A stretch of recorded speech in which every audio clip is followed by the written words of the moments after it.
Welcome, everyone. We are so happy to have you with us today for taking the time out. And by Nothing Day, we are very happy you're here with us instead of out there consuming. This is our fourth annual conference, Uniting the Movements of the Maternal Gift Economy Breaking Through series, hosted by Genevieve Vaughan and the International Feminists for the Gift Economy. I'm Letecia, Layson, your moderator. We're honored to have with us Vandana Shiva, Jodie Evans, Heide Goettner-Abendroth, Darcia Narvaez, and joining us when she can will be Vaughan. We'll have brief introductions before each speaker to allow for some time for questions. Jen is going to open up with just a brief overview, and then we'll start with our first speaker, Vandana. So Jen, if you'd like to just do your introduction, then I will introduce Vandana, and then I'll introduce each speaker before their time is so that everyone knows when they begin. All right? So thank you, Jen. Thank you, Letecia, and thank you everybody for coming. We are in a moment that is really critical now on the face of the earth, and many of us have been working for many years to try to create social change, and now it's even more important than ever before. And our work that we have been doing comes to fruition now, and we can also link with each other, and we need to do that to provide some kind of a united front in front of the disasters that are going on, both environmentally and in the human heart. And I think we have answers. We have ways to change things so that this does not have to continue to happen, and it doesn't have to get worse. It can get better. But we should organize together and link our networks with each other, network the networks, not necessarily in any kind of a way that commits people more than they have time for or feel comfortable with, but some way where we can coordinate when important things need to be done and inform each other of what we're doing. So I hope that can come out of this beginning, and then other networks can join us as well. And I have to remember that Vandana mentioned the last time we saw her here that we should be uniting the movements. And so this came from her idea several months ago. So thank you very much, Vandana, and thank you everybody for being here. And let's work together to create a better world that can survive, and a humanity that is respectful of the rest of the world and nurtures instead of killing. Let me just do a brief introduction. Dr. Vandana Shiva, she has many awards and has written many books. She's trained as a physicist, but her most recent and memorable thing that she has done with us is launching an ecofeminist manifesto, making peace with the earth through diversity, mutuality, nonviolence, and care. And when she presented this and launched this here on our network, she did put a call out and said it was vital that we come together. It is important because it will take every single one of us to actually make a difference in this world. So Dr. Vandana Shiva, welcome. She is calling in from India right now, so we are just honored that you're here with us and you stayed awake.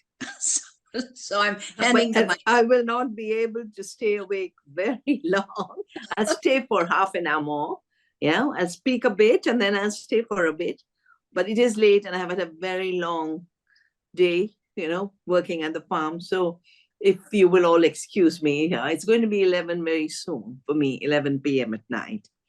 It's a joy to join again in the Maternal Gift Economy Network.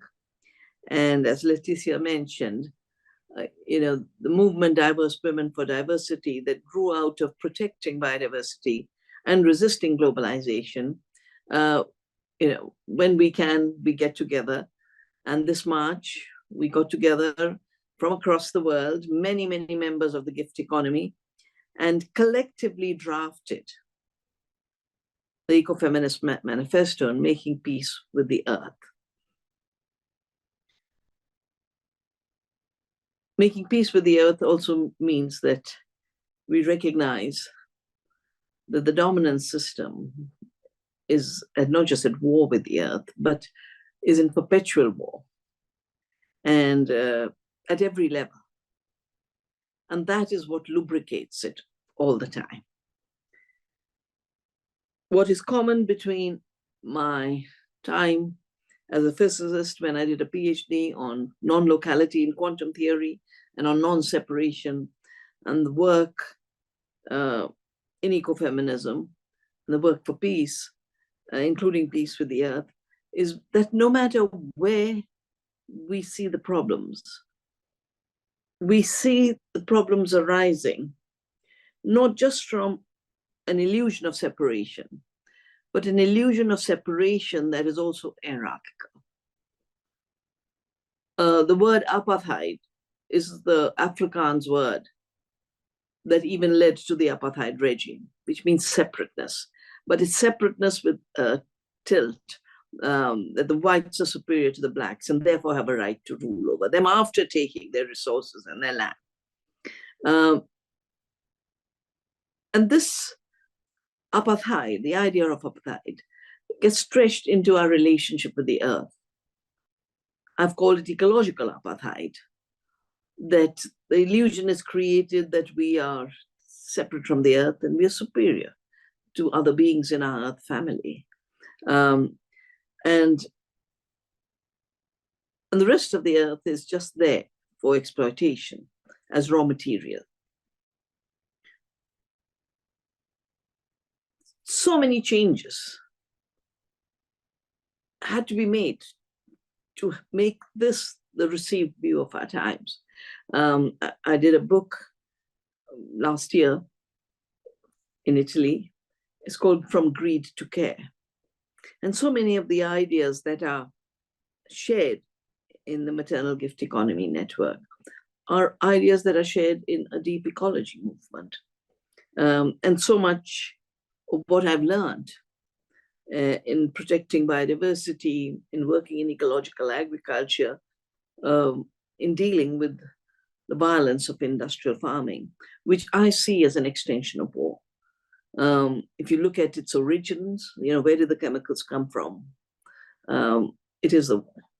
And then if you look at its impact, 50% of climate change, 75% of soil destruction, 75% of water disappearance, 75% of chronic diseases, 80% to 90% of some species, disappearance of species, are all linked to this change in our basic activity of growing and eating food, which should actually be a beautiful regenerative process.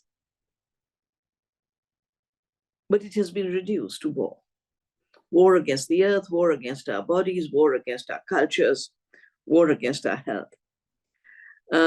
And I see it as not just the issue of separation and oneness, but I see it as an outsider's view versus the view of belonging and being. Colonization was an outsider's view of the land they took over, the cultures they destroyed. And as an outsider, there's an objectification, there's an extraction, there's a seeking of the element that you can take out that works for you to bring as a commodity to the market. But as a participant in the earth family, as one among other species, related to them and dependent on them, we realize that at every point, we are interacting. We can interact destructively, or we can interact regenerative and creatively. And for me, the maternal gift economy really is a recognition that the art of giving is the art of living. Oikonomia, according to Aristotle, is the art of living. He differentiated it from what we call the economy today, which is the art of money making, chromatistics. And the art of money making has done many ontological shifts. One big shift is flow. You know, the gift economy flows. Love flows, compassion flows, relationships flow, water flows, air flows, oxygen flows. But colonialism reduced currency, the flow, only to money. And all the other flows that make life possible disappeared, including the gift. And money made by extracting and converting the wealth of nature and the gifts of nature and the gifts of society into commodity form and then into cash, which is increasingly becoming digital currencies, which is increasingly becoming processes of not just control, but processes of surveillance and processes of ultimate disappearance of the human being. Very much like nature was made to disappear and women were made to disappear. Now humans themselves are being made to disappear. The ecological apartheid goes hand in hand with the epistemological apartheid. Women don't have knowledge. They don't know. Indigenous people have no knowledge. They just have superstitions. And nature is dead. How can she be intelligent? And this reduction of the living earth, terra madre, to the empty earth, terra nullius, which became the jurisprudence of colonialism, is then continuing. And I'll share with you a few examples from agriculture. It's technological apartheid. Technology means transformation. Nature transforms. I'm just writing my new book on climate change and the future of food. And for me, one of the most amazing transformations by nature is with the free energy of the sun and the power of photosynthesis in a green leaf to transform that into the food we eat, the carbohydrates, and the oxygen we breathe. That's nature's technology of life. Because I'm just reading this now, these huge suction machines for carbon capture. And where will you put all that carbon? Underground. No idea will it make earthquakes. How will it trigger instability? We know already. Just the bird of dams has triggered earthquakes. What will all the carbon dioxide that doesn't belong down there? What's it going to do? But the really interesting thing, they're saying, oh, but you know, we don't really produce anything. Of course they don't produce anything.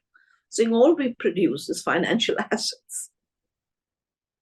Yeah, that when we suck all this CO2 in a risky technology, so the impact is not known.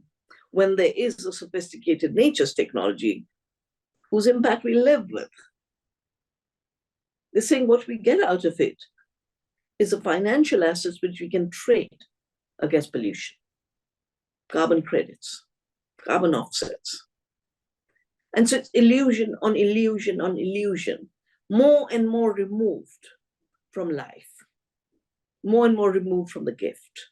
At every point, putting the planet at more risk is a new source of profits. And this epistemological apartheid and technological apartheid is what has preoccupied me in the last few decades. beginning with the fact that I started to look at industrial farming when people in my lands died. 84, 15,000 died in Punjab, 7,000 died in Bhopal, and a pesticide plant leaked. And I said, where does all this come from? Where does this violence come from? And then the corporations claiming they invent life. They make life. Life is a machine they created. And I was at the meeting in 87 where corporations said, we have to do genetic engineering, GMOs, in order to take a patent, which means I've created this seed and I will collect royalties on it. So at one level, the GMO could mean God move over. This is why I created the movement, Vandana, for the gift of the seed, for the saving of the seed and the sharing of the seed. Because seed has always been shared freely.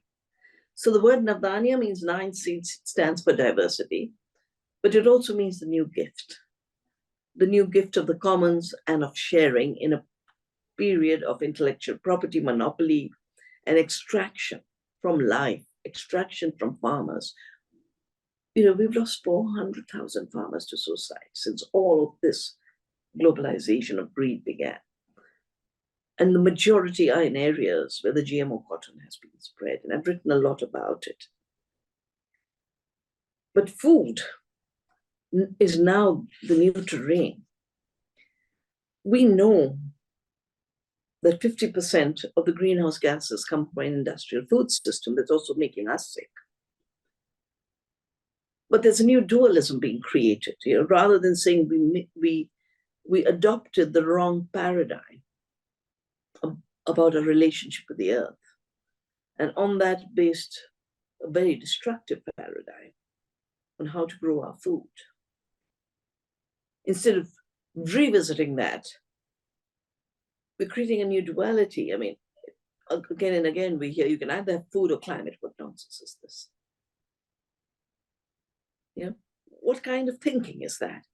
So let me share with you, in my view, the two paradigms as they get expressed in the food system. One in the economy of care and compassion and the gift, and the other in the economy of war and violence and militarism.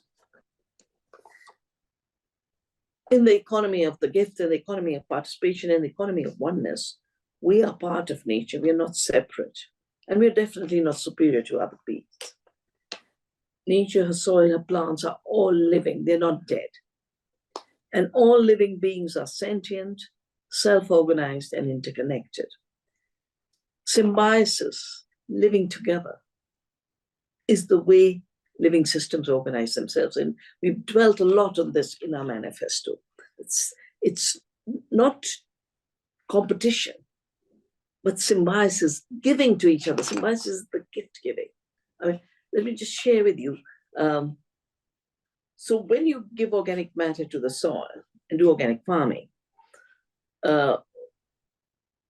soil organisms grow. Soil is not an empty container. And among the organisms that grow is this mycorrhizal fungi that in a cubic inch is 8 miles long and can go and seek nutrients where they are and gift it to the plant while cleaning up the system. It filters, it removes the toxics, it never brings poison to the plant. And meantime, the plant is giving the gift to the fungi, the gift of carbohydrates. And they're constantly living in symbiosis and mutually helping each other. And not only is that where life is sustained, but that's where our food comes from. And our new research is showing that actually the more you give a gift to the soil and the soil organisms, the more they give us the gift of food and nutrition. The nutritional value of these crops is so much higher. And women have been the seed breeders. And our seeds were called primitive, like we were called primitive. Just done research, whether you look at calcium or you look at iron or you look at zinc. Let me just share you these figures. So we compared our indigenous rice seeds with the so-called modern varieties. And on calcium, it's 146% higher in native rices. Iron is 135% higher. Manganese is 169% higher. Zinc, which is so vital, is 80% higher. And we live the illusion that we are growing more food. We have higher yields. We're not even looking at the right things. And the worldview of giving is the only way we can grow more food for all beings, including more food for human beings. Along with symbiosis, the other principle is diversity. There cannot be gifts without diversity. And the law of recycling, of giving back. Constantly the law of return. Compassion and care for each other, and celebrating life. The industrial agriculture paradigm, on the other hand, is based on a mechanistic idea that everything depends on external inputs. It's based on a militarized mind, seeing humans as being at war with the earth and all her species, insecticides, pesticides, herbicides, fungicides, all of them instruments of killing, instruments of war, which have their origins in war. And Rachel Carson put it so well, that this is a thinking, a Neanderthal thinking, to be at war with the earth. The industrial paradigm as war sees biodiversity as a threat and must destroy it. And this mechanistic mind, the militarized mind, the monoculture of the mind are all one. And biodiversity disappears, which is why species are disappearing. And by destroying the ecological web of life, it also destroys the social web of community and the ecology of our body. 75% chronic diseases come from this system. And then, because we treat the body as fragmented and needing external inputs, every step denies the capacity of healing. In self-organized living systems, don't just evolve, they heal. And the denial of self-organization that leads to all the mechanistic violence that we see. It's a fossil-based system. Every chemical in agriculture is a fossil agriculture, which comes from war, as I said. And it's also not just a militarized mind, but it's a mind that is not able to grasp life. In fact, worse, it is afraid of life. It must, wherever it sees life, it must declare. And for us, wherever we see life, we grow love, we grow the gift, we grow peace. And all this too, all of it goes together. So I'm so happy to join you all in our tiny, I have never underestimated smallness. I've celebrated. When I started saving seeds, that's where change comes from. Change always begins in the small. Life always begins in the small. The mycorrhiza, you can't even see it with your eyes. The seed grows, multiplies, reproduces, regenerates, but begins in the small. So to all of you who have gathered here, I reach out to you with love and wish you the strongest resilience in these strange times that we live in. Thank you, Jen, and thank you all for being here. Thank you, Vandana. It was just beautiful what you shared with us, and it just sets up a living systems orientation that and the notion of diversity, that we really do need each other and we can work together. So thank you so much. Our next speaker is going to be Jodie Evans. Jodie currently is in Southern California, but she's getting on a plane. So she's going to be speaking and then getting in a car to listen. She'll be with us on her cell phone. towards the end of our session. But for now, let me just say a few words. Jodie Evans was recently with us, and for those of you who were able to be with us in that salon, you've heard about her and you've heard her speak. She's been with us pretty much every year. She is a lifelong peace and social justice activist and co-founder of Code Pink, Women for Peace. In light of all the activities and the conflicts that have arisen, there are certainly, she has launched, Code Pink has launched new initiatives to also gather networks of networks. So we are very pleased to have Jodie with us today. And Jodie, if you would, please take the mic.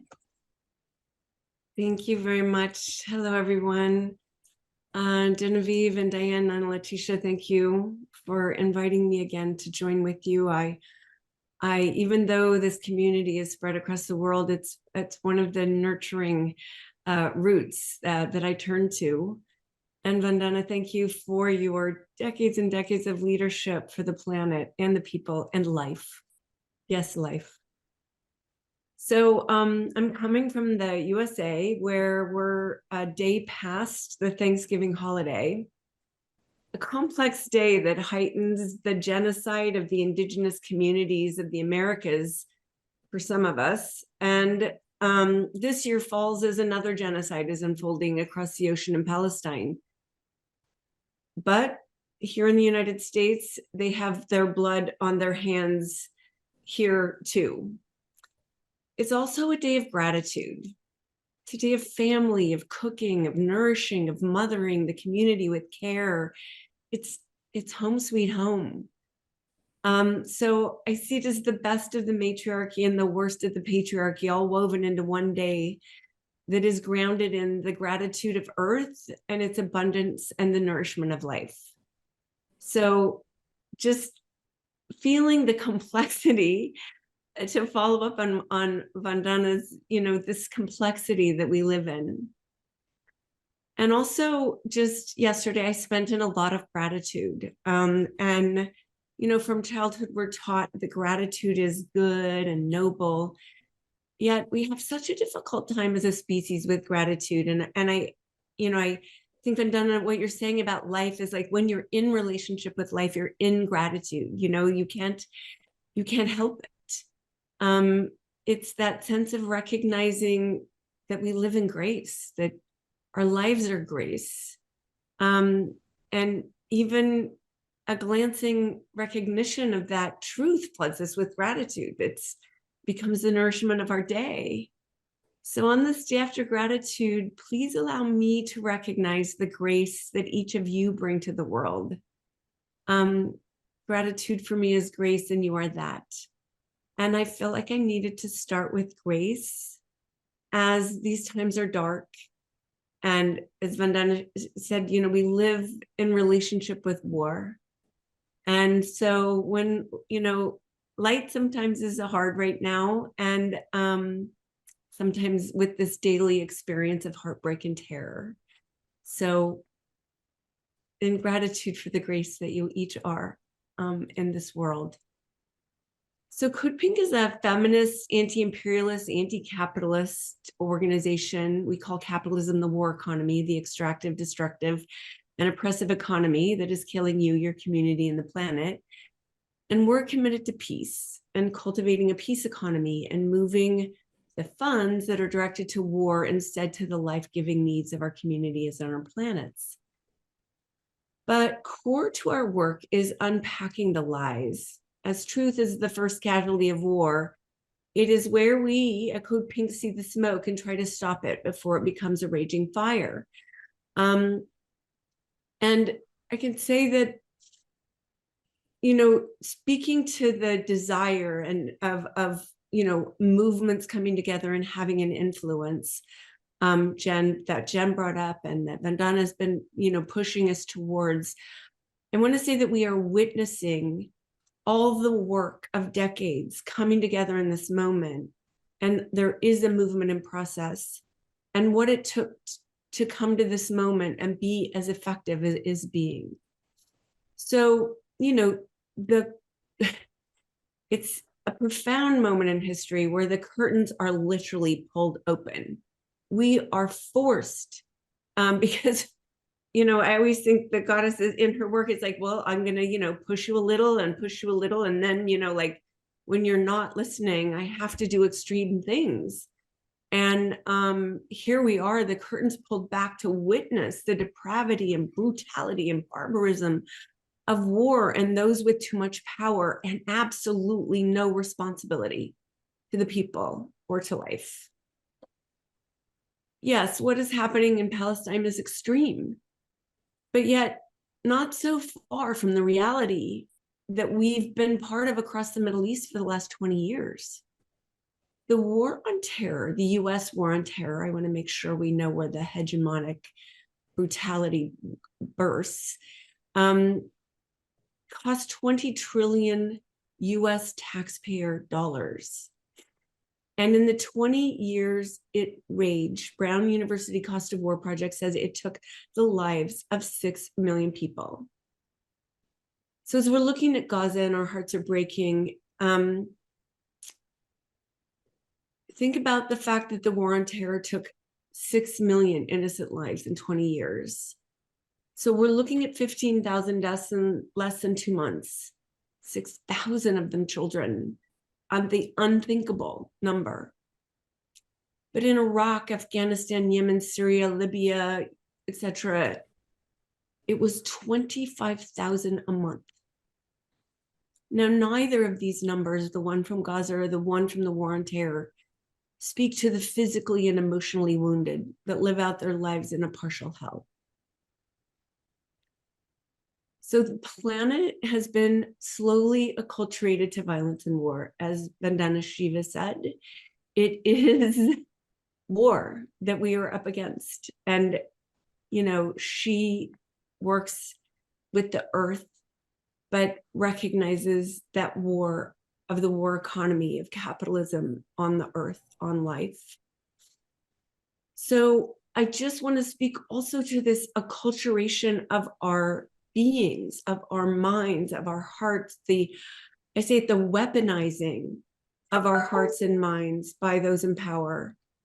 So much so that we can look out right now and see that there are thinking people who will argue with us that there's a rationale for murdering babies in incubators or killing caregivers, doctors and nurses, or journalists who are to give us the window into what's happening.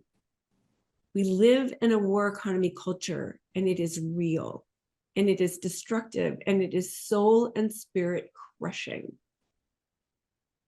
You can go on with your life and be oblivious to it at the same time, especially if you took that blue pill of privilege and think you're the best in the world, what I call the disease of white supremacy and imperialism and hegemony. So we could have watched while constantly disrupting the rise of the war machine, which is like a slime engulfing life. But the Congress that we disrupted in 2002 to try to stop the Iraq war is a totally different one than we find ourselves in today. I've been told recently by many members of Congress that they cannot mention the word peace, and diplomacy is off the table. Diplomacy, the only thing that ends war. So in the United States, they're trying to bring an end to Putin, something they've already failed at, but like all their other wars. But now they're hell-bent on war on China, driving lies and hate towards a country of 1.4 trillion. And actually a culture, when I'm talking about this war economy culture that we live in, it's a culture that is a peace economy culture that's committed to harmony and peace. It's a 3,000-year-old culture. But now the United States has built 250 bases surrounding China, destroying pristine ecosystems and indigenous communities to do that. So here we are witnessing in a microscope this violence played out in Gaza, the violence that Vandana described, the violence that is war. But in each of our lives, we cannot deny what is happening. We are witnessing it. Palestinians, I am Gaza, who refuse to acquiesce to this violence, to the war economy, to their land being stolen, the home sweet home, refuse to acquiesce to the apartheid on their lives. And those in the world who understand oppression standing with them. Across the world, we see, like I am Spartacus, which I think of as that moment when we say, I am for life, I am for the peace economy, I am a socialist that is committed to equality, is committed to what we heard Vandana say, that we are each other's keeper. We see these people standing up and saying, I am Gaza around the world. I'm wearing my keffiyeh, because to me, it is the gift economy. The keffiyeh, the lines are from the river to the sea that go around it. And then you've got the net here for the fishermen. You have the net that catches the fish. And then you have the leaves of the olive tree. It's the keffiyeh that is the symbol, is the gift of life, and that how it gives to us. And then it's part of what they wear around their neck. It's the gifting economy, and that Palestinians, when you're in the West Bank or Gaza, where they have so little, you are invited in with the gift of tea, and as little as they have, it's yours. So I see this also in the metaphoric sense of the violence of the war economy and the beauty of the peace economy of life, fighting for life. Here we are, it's playing out our own Mahabharata. So we are witnessing the oppressors, the white supremacists. I just want to remind everyone that Israel was created out of anti-Semitism. They first tried to go to Kenya and they got kicked out, so they ended up in Palestine, where Jews and Arabs and Christians had lived together for millennia in peace. So in this moment, as we witness the horror of power gone absolutely mad, where there's no bumpers, there's no laws, there's nothing in the way, as the powers that should be stopping this are owned by the power that is mad. And if you witness what is happening, you think twice about getting engaged, lest the insanity be turned towards you. It's a very effective tool, insanity. It creates in rational people a need to feel like they must stay clear. And under all of this is layers and layers of lies that have been told, creating a narrative that has been agreed to by those who hold the keys to power. And if you go against it, you will feel the punishment. Maybe your child won't be murdered, but you will lose your work. You will be fired. You will be shunned. You will be shut out. You will be vilified. So what do we do, those of us cultivating the peace economy, the gifting economy, the reviving of the maternal gift movement and the values that holds in the face of this madness? How do we help our communities? How do we not be silenced and stand with those who need us most while taking care of the part of the planet that we have adopted to deliver care to? And I'm so with Vandana that it is the small where life grows from, so that it's where we are, that are where we give. And I want to say that we have been building this movement for decades. I've been involved in it for 50 years.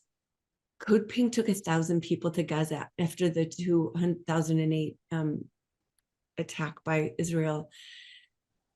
We did a Gaza Freedom March. We take a boat with aid every year called the Gaza Flotilla. And I also want us to witness this movement in action, that interconnectedly, we've been sharing with each other what life looks like.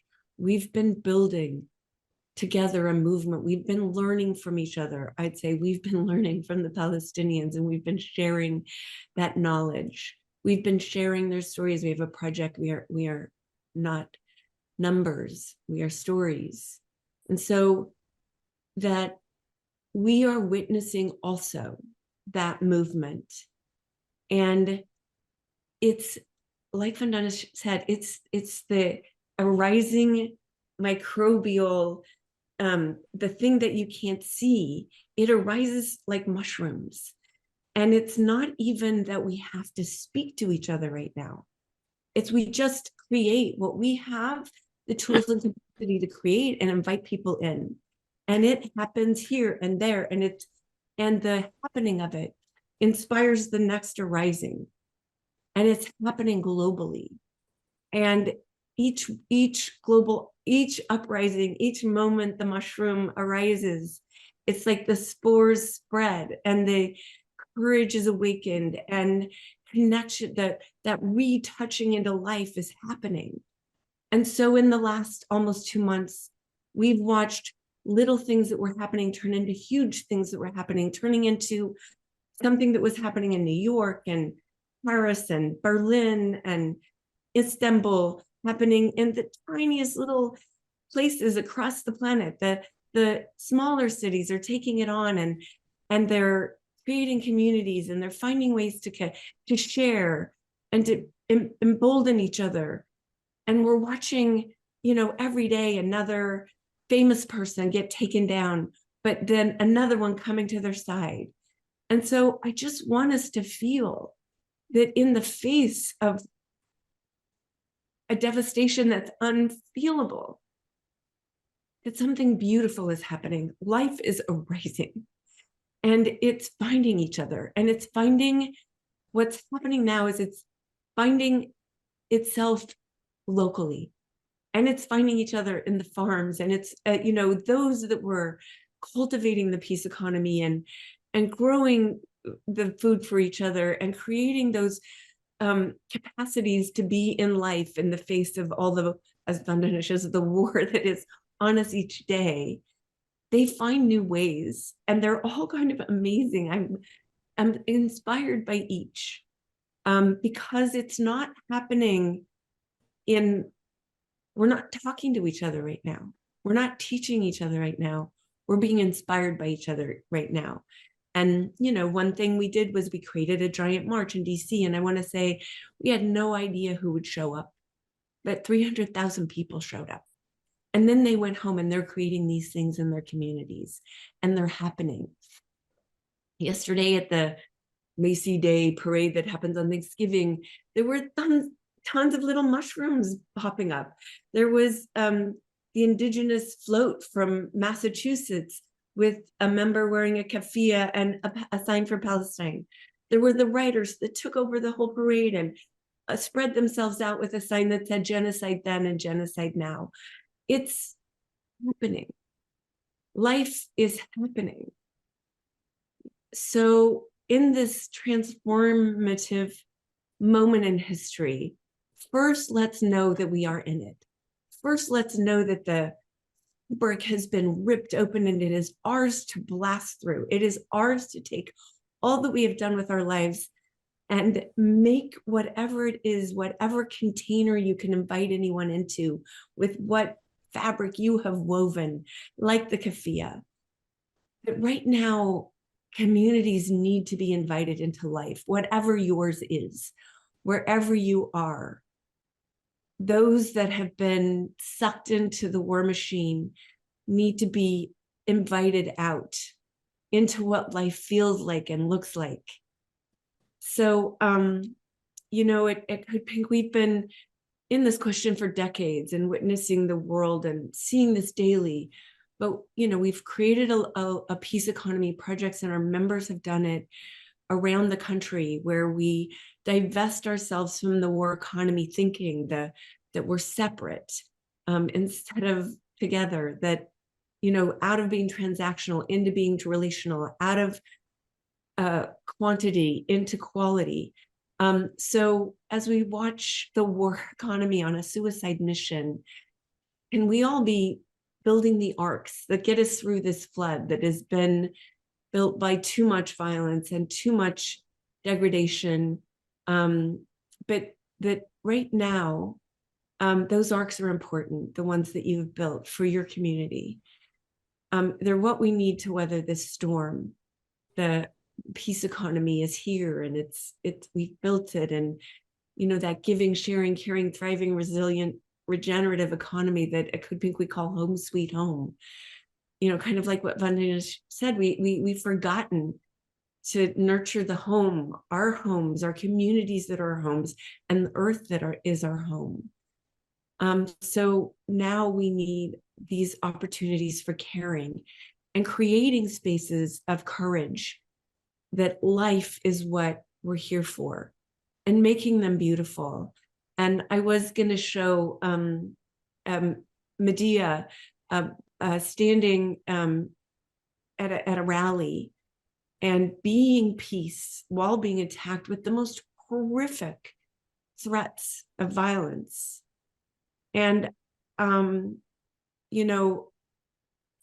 I think back to Gandhi, and we are nonviolent action activist community, and we know that when we stand in nonviolence, what comes is violence. It exposes the violence because power feels threatened by the nonviolence, by life, as Vandana said, it's threatened by life. So in being that life, but Gandhi also, what was more powerful that's never spoken about because it was so powerful was the don't buy anything movement. And we're here in Don't Buy Anything Day of don't participate in the war economy. And that was, Gandhi and not buying anything but India, and had a much greater effect on England and the empire than is spoken about, because I think it was so effective that they don't want to tell that story. But the not buying into the war economy, the not being part of it, is how we take ourselves out of it. And all that energy that we have is therefore there to cultivate the peace economy. And that it is the small steps, as Vandana said, it is the small, but it is those steps, one right after another. And I want to leave you with something that I just witnessed in China, something of a miracle. In Dali, China, it's over by by Burma. And I wanted to go to it because it was a place of ecological devastation, poverty, and where the ethnic minorities live, who are the poorest in China. And what I found was paradise. The lake had been toxic and killing people. It was now beautiful and potable water. And I talked to the Bai women, and their standard of living had increased 6 times in the last 8 years of this project. But more what I experienced was that symbiosis that Vandana just spoke of. I asked everyone why they were so happy and content. And they had taken, each one of them, the small steps it took to create this. And they had created it together. But it was like the pride, the humanization in the face of what I see, the dehumanization of Palestinians.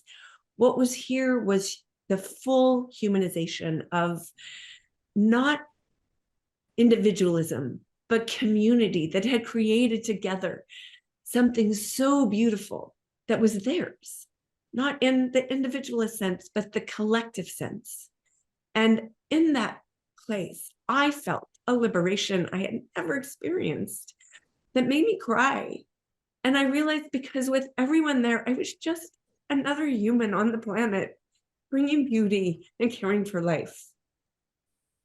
And so I hope that we can be that in our own space of the mushroom, of the home sweet home that we care for, that it is that we can feel the value of that to the whole, and that we can offer our offering into life in this moment where we are witnessing the insanity of war and death and the culture it has created.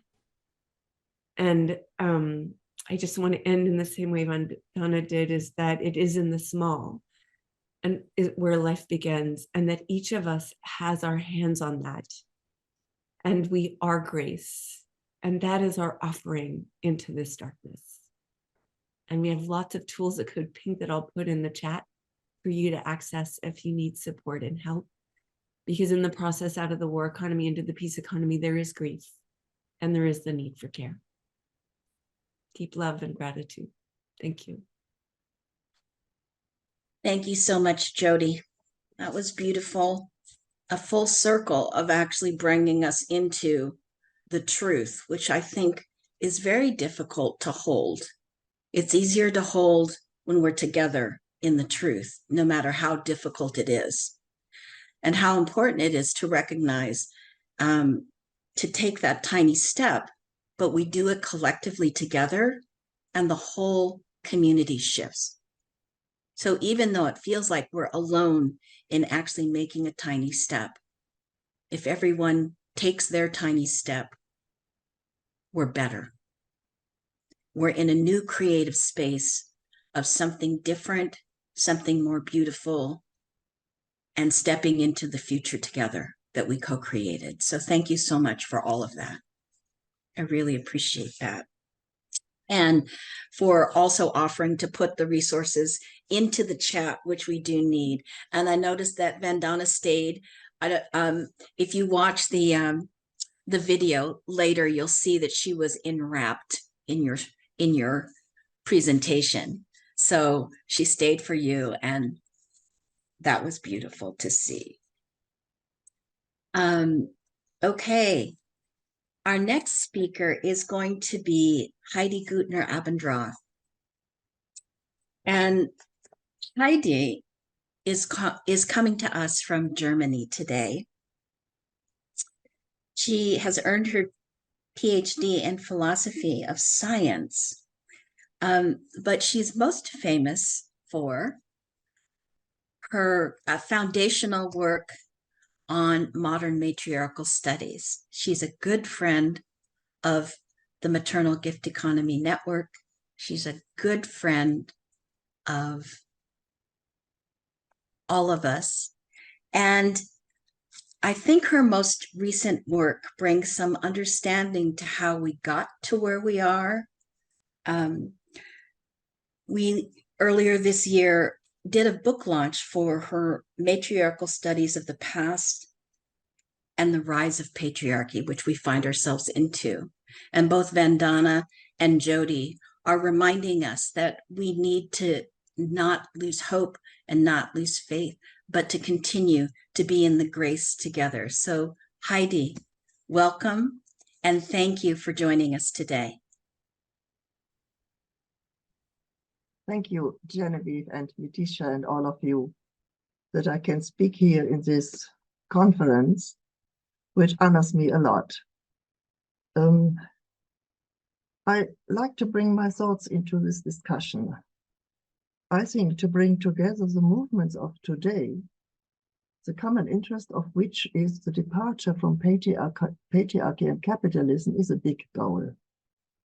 But it is a necessary goal in order to give more power to the voices and actions of these movements, so that they will be able to stop the further destruction of life on Earth.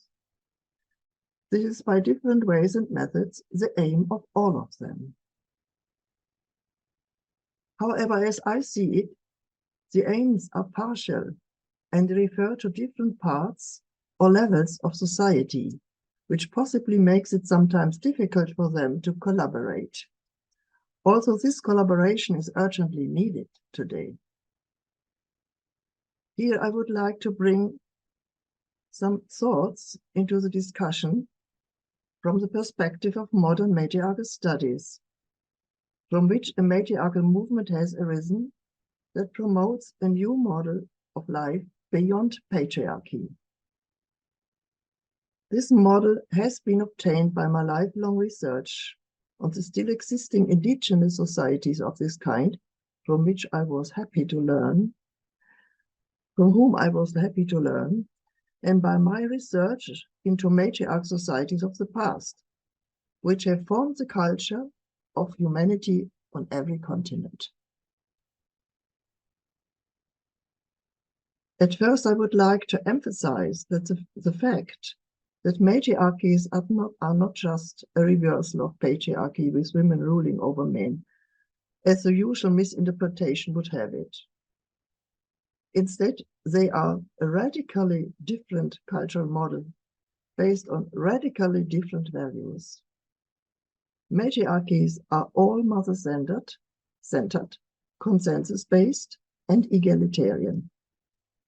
As mother-centered societies, they are based on maternal values that have been taken from the prototypical mother's behavior: caretaking, nurturing, need orientation, resolving conflicts by negotiation and without violence, and developing skills of peace building.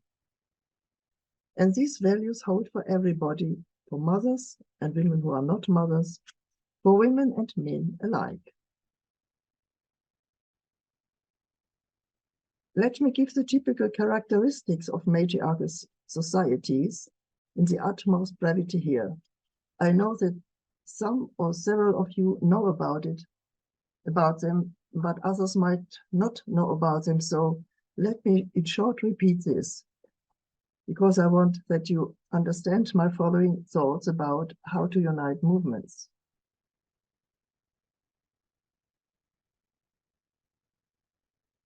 I give it in the utmost brevity here, but by including each societal level, the social, the economical, the political, and the cultural levels. The combination of all these levels makes up the full range of a society and gives the complete picture. At the social level, matriarchies are built on kinship along the mother's line, whose main features are clan organization based on matrilineality and matrilocality. That means the residence with or near the mother. This puts mothers at the center, and they guide their clans without ruling. At the same time, matriarchies have full gender equality. So at this level, they are defined as non-hierarchical horizontal societies of matrilineal kinship. At the economic level, matriarchies are societies of perfect economic balance, in which women are the custodians of the goods for life, such as land, houses, and food. Would be good if this would be at present again. The women have no right of ownership, but of distribution, and they pay constant attention to balancing the economy through free and equal distribution. So at this level, matriarchies are characterized as societies of economic mutuality based on circulation of gifts. At the political level, matriarchies are led by consensus with a political basis in the clan houses, where decision-making takes place, and with a system of broader councils outside, such as communal, local, and regional councils. Delegates of the clan houses, for the most part male, assemble at these broader councils, not to make decisions on their own, but to communicate and coordinate the decisions of the people in the clan houses. This gives men no power to decide over others, but gives them their own sphere of activity and social status. Therefore, at the political level, matriarchies are defined as egalitarian societies of consensus. At the cultural level, matriarchal people practice a deep supporting and all-permeating spirituality. They regard divinity as immanent, for the whole world is regarded as divine, as feminine divine. Therefore, at the spiritual level, matriarchies are characterized as sacred societies and cultures of the divine feminine or goddess.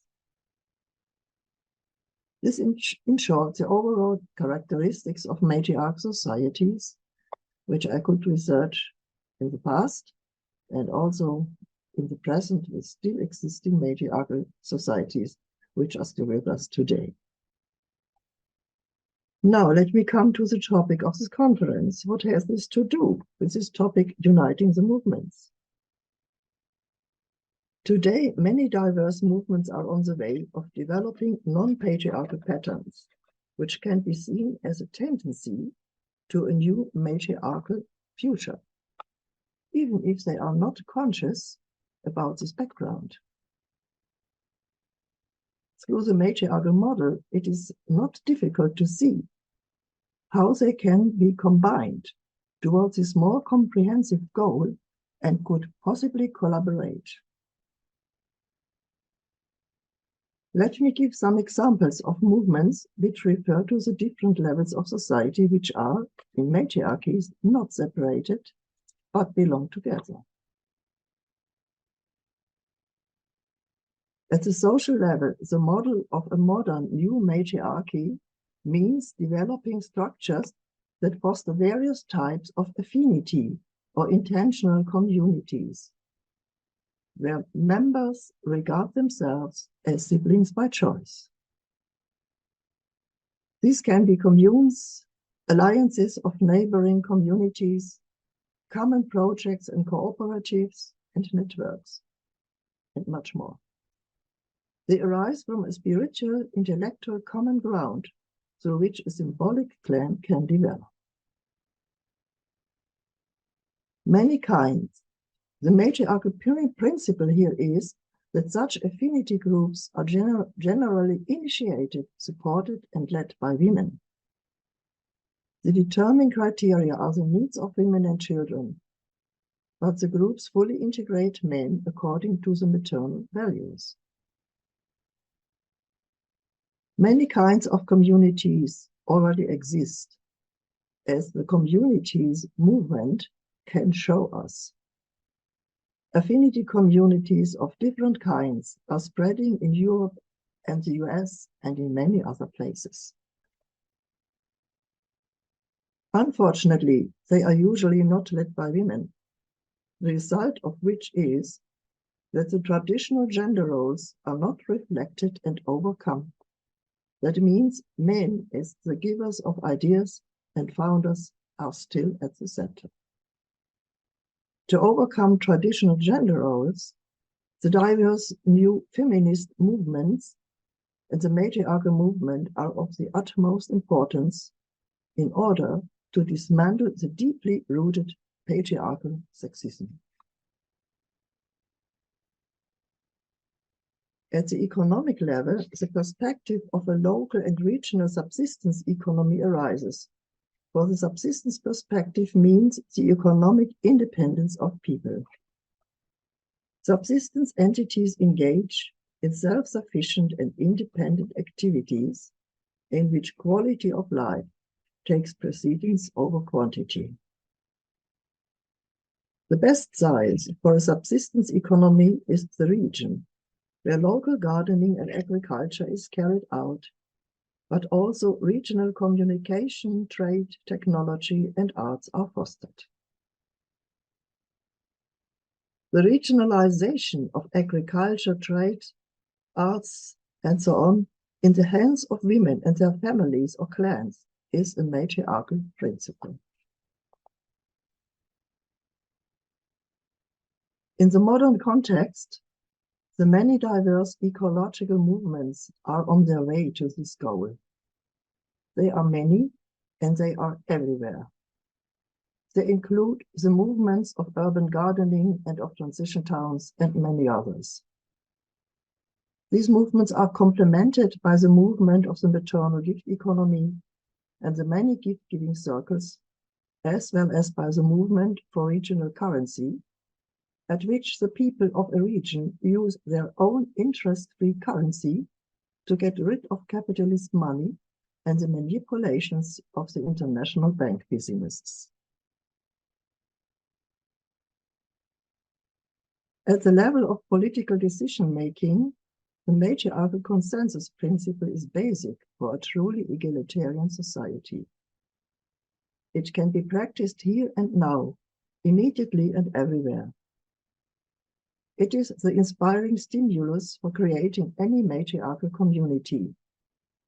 It establishes a balance between women and men, and also between generations, as the elders as well as the youth have the say. In addition, it is the true basis of democracy, as it manifests what formal democracies promise but fail to deliver. All the alternative movements mentioned above try to practice this principle, and they have gained lots of experience in this way. To implement the consensus principle in the future means to develop a system of councils, smaller and broader, which are interconnected to make decisions at the communal, local, and regional levels. The consensus principle cannot be practiced beyond the region, but in this vision, independent, flourishing region remain the political goal. At the spiritual cultural level, it is mandatory that all hierarchical religions with belief in transcendent divinities and claims of absolute truth, which have deeply debased the earth, humanity, and especially women, must be rejected. Rather, we are looking at a new sacralization of the world, consonant with a matriarchal perspective that the entire world and all what it includes is divine. Diverse movements are already moving along these lines, such as the International Goddess Movement and the movement of matriarchal spirituality, which developed within the feminist movements. Many women and some men have begun to celebrate the cycles of the earth and the cycles of life in their special ways. There is no hierarchical order or spiritual head among them, and of course, no missionizing. One of the most important movements is the movement of indigenous peoples, by which diverse indigenous peoples on every continent, starting from their own spiritual traditions, which are central to them, claim the rights to their own land, language, and culture. Most of them still preserve matriarchal patterns, or at least many matriarchal elements, and they continue with them or reorganize them intentionally. Thus, maternal values and the matriarchal elements are included in all of the above-mentioned movements, and in many more which have not been mentioned here. But contrary to the movement of indigenous peoples, they are mostly not aware of it. Therefore, I think it's necessary to make it conscious in order to bridge the differences between them so that they can start to unite. And this uniting is urgently needed. And the vision of a new matriarch society, which includes all these levels and all these wonderful movements, because it's all embracing, might create the bonds. The vision of a new matriarch society radically changed the perspective, because it does not give remedies for patriarch problems, but transgresses this system emphatically. Thank you for listening. Thank you so much, Heide. Yes, all of what you said. You know, the whole conversation is threading us into this notion that we just can't do this alone. Our networks of networks need to come together. We need to be sure to take care of ourselves and take care of each other. And I'm going to answer Maria Flynn's question. Yes, Heidi's book is available in the US. Her most recent book is available.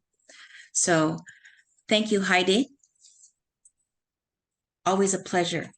always a pleasure to hear what you have to offer. Our next speaker is Darcia Narvaez. Darcia also released her most recent book this year, which is a culmination of her works along with Gay. Darcia, what is Gay's last name? Gay Bradshaw. Gay Bradshaw, yes. The Evolved Nest. And she just launched and released a self-study curriculum for adults that you can download PDFs and follow along to learn about the Evolved Nest. And Darcia has a large network. She is a bilingual, bicultural Puerto Rican, German American. In a recent analysis of the 8 million scientists around the world, she was identified as one of the top 2% of scientists worldwide. So we are very pleased to have her with us and very pleased that she's part of our network and always brings us wonderful and new information about how we can actually weather this very challenging and difficult time. So Darcia, Thank welcome. you so much. Thank you, Letecia. Thank you, Jen. It's wonderful to be with these esteemed colleagues on this important day where we gather together and think about our future collaborations.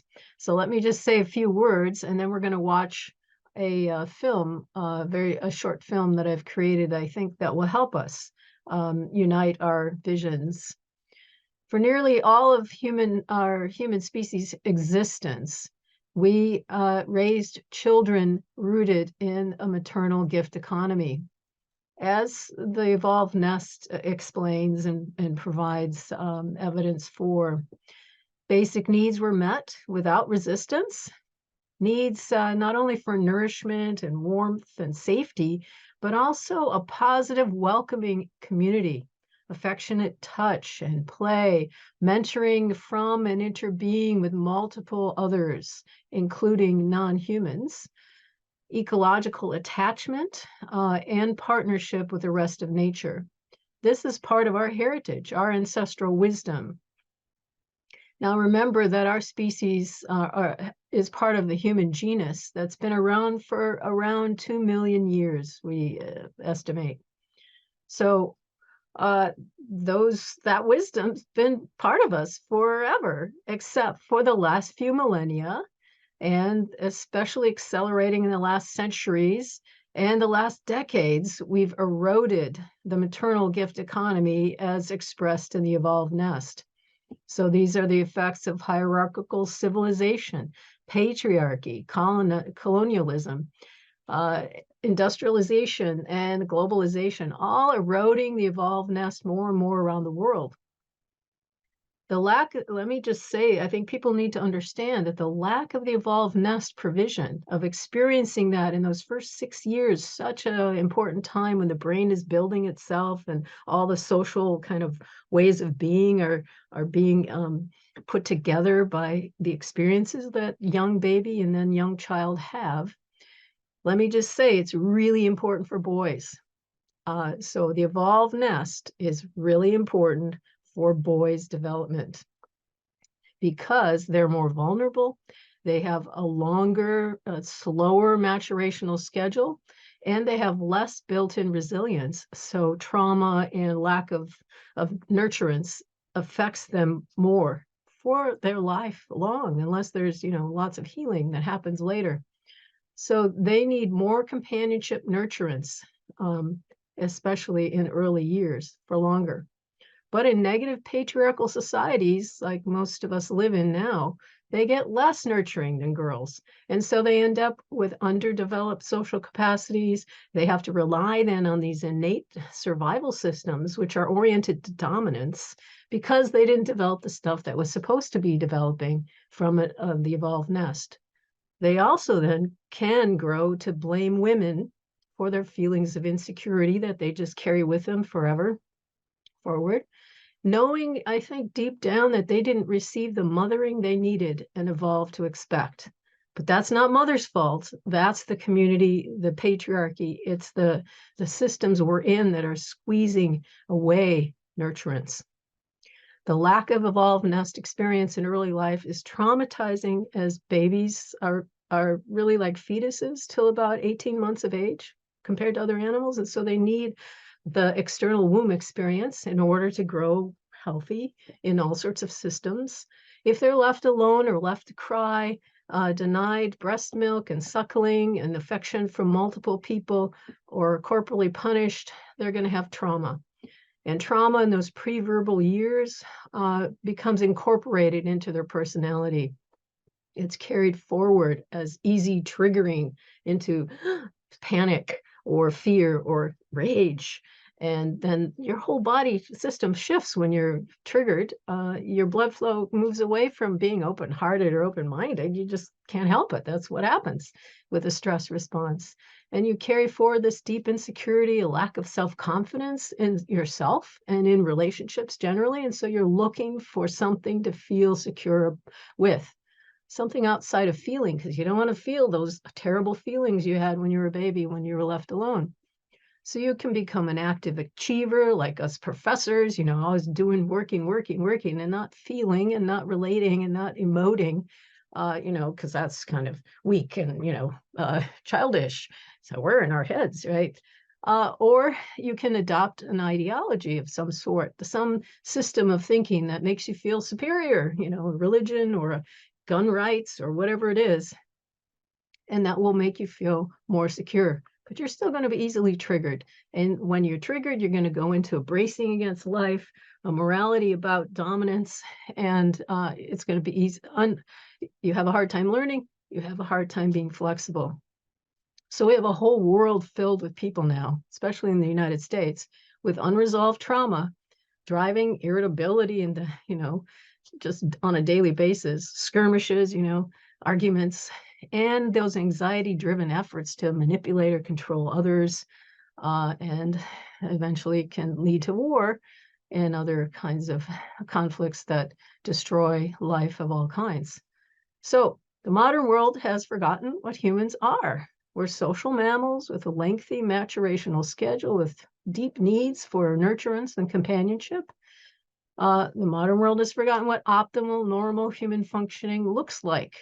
Adults who are cooperative, contented, life-enhancing, welcoming of strangers, and more. And the modern world has forgotten how to raise our species' normal human nature, one that is this cooperative and welcoming. And that happens through the maternal gift economy and the evolved nest. These are our ancestral deep wisdoms. Nested communities cultivate capacities that you don't see as much in unnested communities. So flexible relational attunement, receptivity to the interrelations with the rest of nature, awareness and perception of the unmanifest, the spiritual realms, know-how for getting along peacefully and respectfully with all relations, human and non-human, and for living regeneratively on Earth. Okay, enough words. The San Bushmen, who have been around for 150,000 years, say we talk too much. Civilized people talk too much. You got to feel it, right? You got to dance it. You got to sing it. So to see it, to feel it, to perceive it, and I think we need this to unite our movements for life. We need to know what we're aiming for. And so what does that ancestral wisdom look like? I've created a 12-minute film to remind us about humanity's promise. It's called Reimagining Humanity, and we're going to show it now. So sit back and let it flow over you.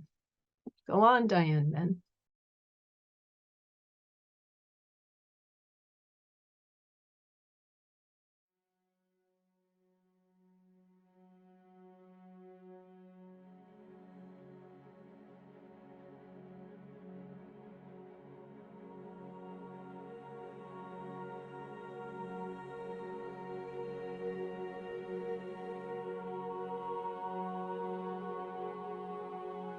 Let's reimagine what it means to be human. Let's base it on hundreds of thousands of years of our species' existence. Let's base it on our best ancestors, those who lived responsibly with all of life. We trust spirit, the unmanifest. What we cannot measure but know is vital for life. We breathe in, live in connectedness. We have a sense of oneness with all. When we feel disconnected, it is hell. Mothering, nurturing, gifting are central to a good life. And so mothers and nurturers are well supported. We are patient with children. They are learning to be fully human. We provide the nested companionship care that they expect. We support everyone's basic needs and stand back to let each child's beauty unfold. We encourage and trust in each person's unique pathway of development. We aim for and support one another's perfection, meaning wholeness, completeness, maturity. We nourish our basic humanity through affectionate friendship. We live fully, embracing joy, but also the pains of life. Moving forward together, vulnerable, caring, sharing. We are born good and extend that goodness throughout our lives.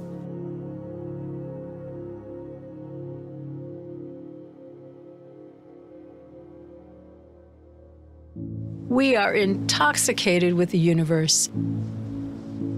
Its beauty takes our breath away. We are awake to a sentient, living cosmos. We remember that our humanity is based in what we are made of: humus, earth. We love our place on earth, our common home, and nurture it carefully and responsibly. We know and feel and act interconnected with other humans and with the more than human. We trust the flow of life and are its co-creators here and now. We live durably, sustainably, regeneratively, honoring our ancestors and future generations. Nature and its laws are respected and honored. We tune up our hearts through ceremony and learn to listen to all our kin. We avoid dishonoring the land and water and air with pollutants. The land, water, soil, animals, plants are partners, not victims of our control.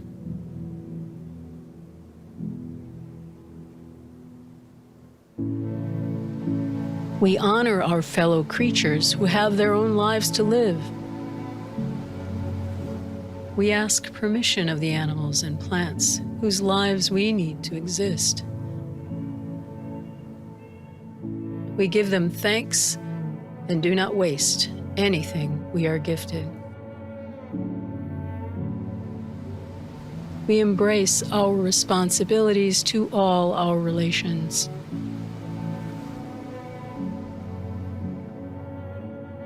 We curtail our wants. We create small, local, self-sufficient economies, guided by maintaining the well-being of individuals, families, and communities, human and more than human. With consensual democracy, the common good is our aim. With justice, security, and well-being for all.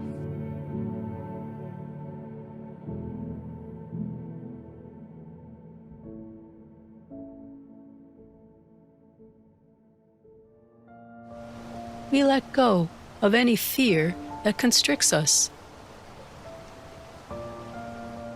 We choose instead courage. We do not harbor hate. When someone's ego inflates, we tease it away. Trust is greater than fear. We feast on love.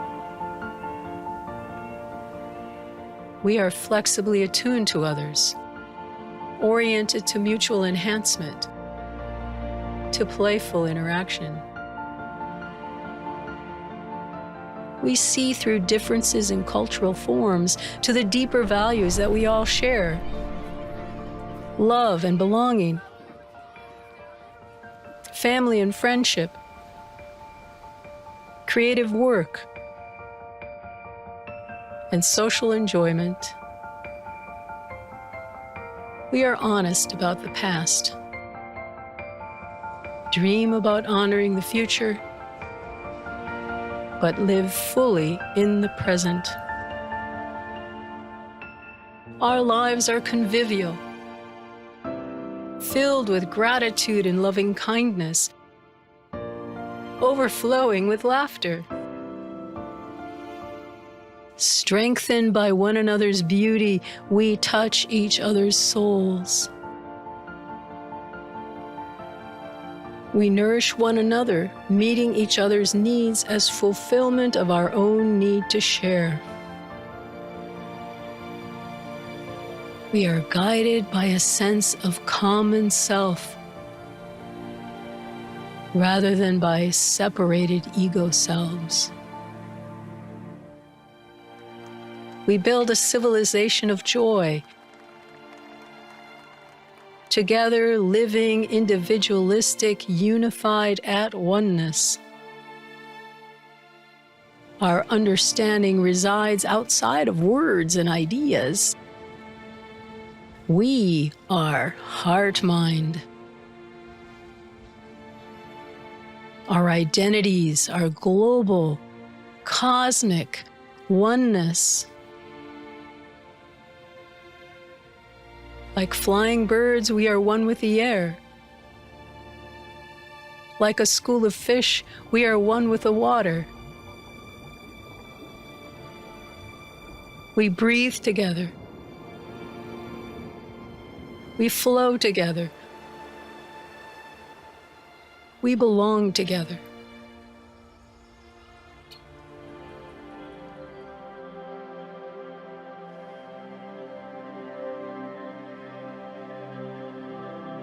In a life filled with abundance and oneness, greed makes no sense. There's no hoarding psychologically or materially. No lasting inequality. No static hierarchies. There's no coercion, even of children. We don't idolize form, but honor process. We don't expect rigidity, but flexibility. Anthropocentrism is considered a sin. Love of violence is considered disordered. When one of us falls off the path of well-being, others help us find our place again with compassion. Justice is restorative instead of punitive. We befriend and empower the lost, circling offenders back into connectedness. We understand that we in the world are not machines with separable parts. We are living beings, dynamic systems of light and energy. Instead of bracing against life, we are open to creative response. We grow wild and fearless minds that mirror the cosmos. Instead of racing to some final afterlife prize, our lives join the cycle of life. Billions of years in the making. Ever flowing. Stardust to earth dust to stardust. As good stewards of earth, we are remembered as beloved ancestors.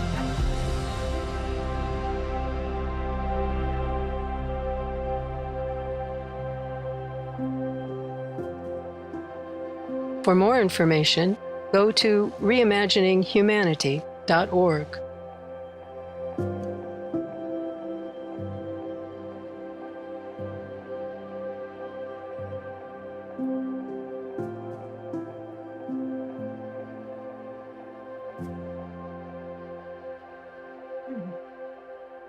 Thank you for watching. It always makes me cry, so I think we can go on then. So thank you. Thank you, Darcia. That was beautiful. I'm of the mind also that we need to know what we're aiming for. And I think each one of our presenters today have actually given us something to aim for in their words. And I love this visual and specifically this video. So thank you so much, Darcia. Hopefully there'll be, I know there's at least one question there for you specifically that has to do with boys. So we'll pick that up. We'll pick that up in the question and answer. I just wanted to make note, we were hoping to have Vaughan in the room before we ended our speakers, but she is in transit. So if she does join us, we will have her speak either after Jen. So until that, so our next speaker is going to be our very own Genevieve Vaughan. So for those of you who are new to us, Genevieve is the founding mother and visionary of the maternal gift economy movement. She has written many articles and books, has presented at conferences, and her latest book, I think that she's written, and she always has many in her mind ready to actually spill out in her computer, was The Gift in the Heart of Language. So Jen was inspired after we had Vandana to actually really get this notion of networking and of networks together, because we are in dire straits and we do need each other. So Jen, please welcome, and you have the mic. Thank you so much, Letecia. And thank you, all of you who have spoken. What a beautiful medley of voices that are positive and life affirming and change affirming that we have been listening to. And thank you so much. We need each of your visions for a future of survival and thrival of our species and all the other species. I'm going to read what I've written. I printed it out, but it's awfully small. So I'm gonna be squinting and probably maybe have to look a little bit more closely than it would be elegant. Okay, I believe there is really a fundamental difference between the gift economy and the exchange economy, both in theory and in practice. We all learn the unilateral gift way from our mothers, who practice it to keep us alive. If they or someone else, a family member or others in the community who function as motherers, do not do it, we die. So mothering and being mothered is an evolutionary constant.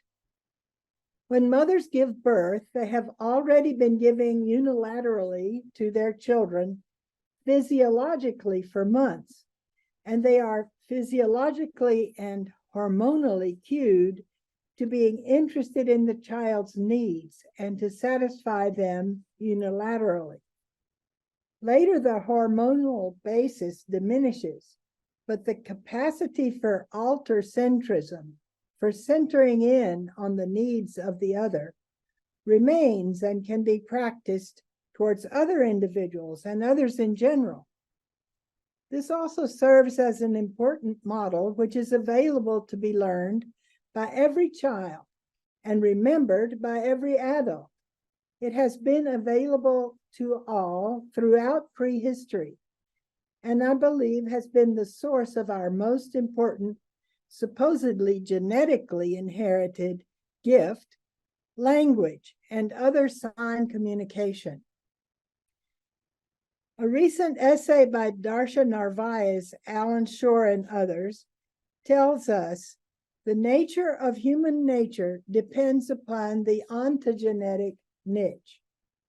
That is, what happens between motherers and children in early childhood, when 1 million new neuron connections are forming every second, determines who we are as a species, determines our nature. We call it nature, but it's determined socially. I see all this as circumstantial, due to the circumstance that children cannot survive without unilateral giving by someone. It is a biological circumstance for the child, but the people who provide the care as motherers have to do so intentionally and repeatedly, whether or not they have any hormonal facilitation.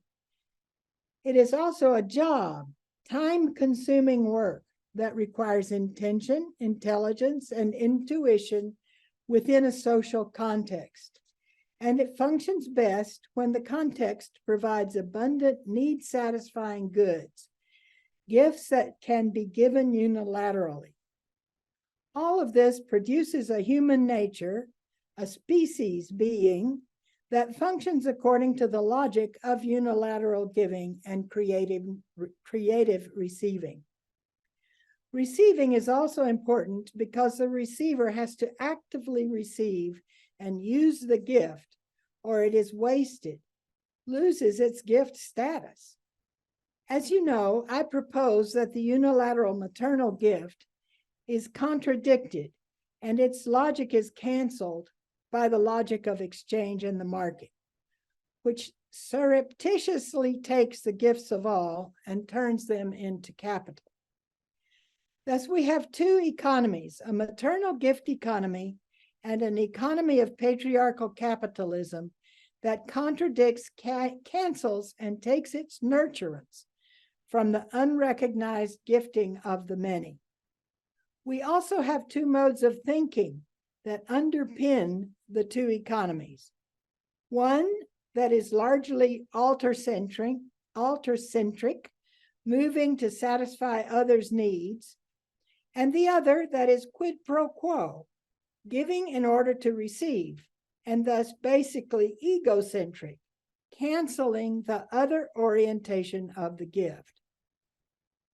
We read these logics as pertaining to abstract categories of morality, but I submit that they are economic behaviors and logics that permeate and influence our society and our thinking without our knowing it.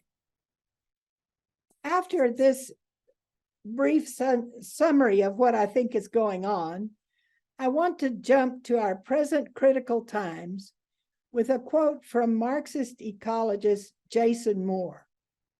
He says, "Modernity's most significant technologies are not merely hardware. They are software. For Marx and Engels, these are the means of mental production. That's significant because capitalogenic, capital making, climate crisis, capital born from capital, climate crisis, is not reducible to machines and resources.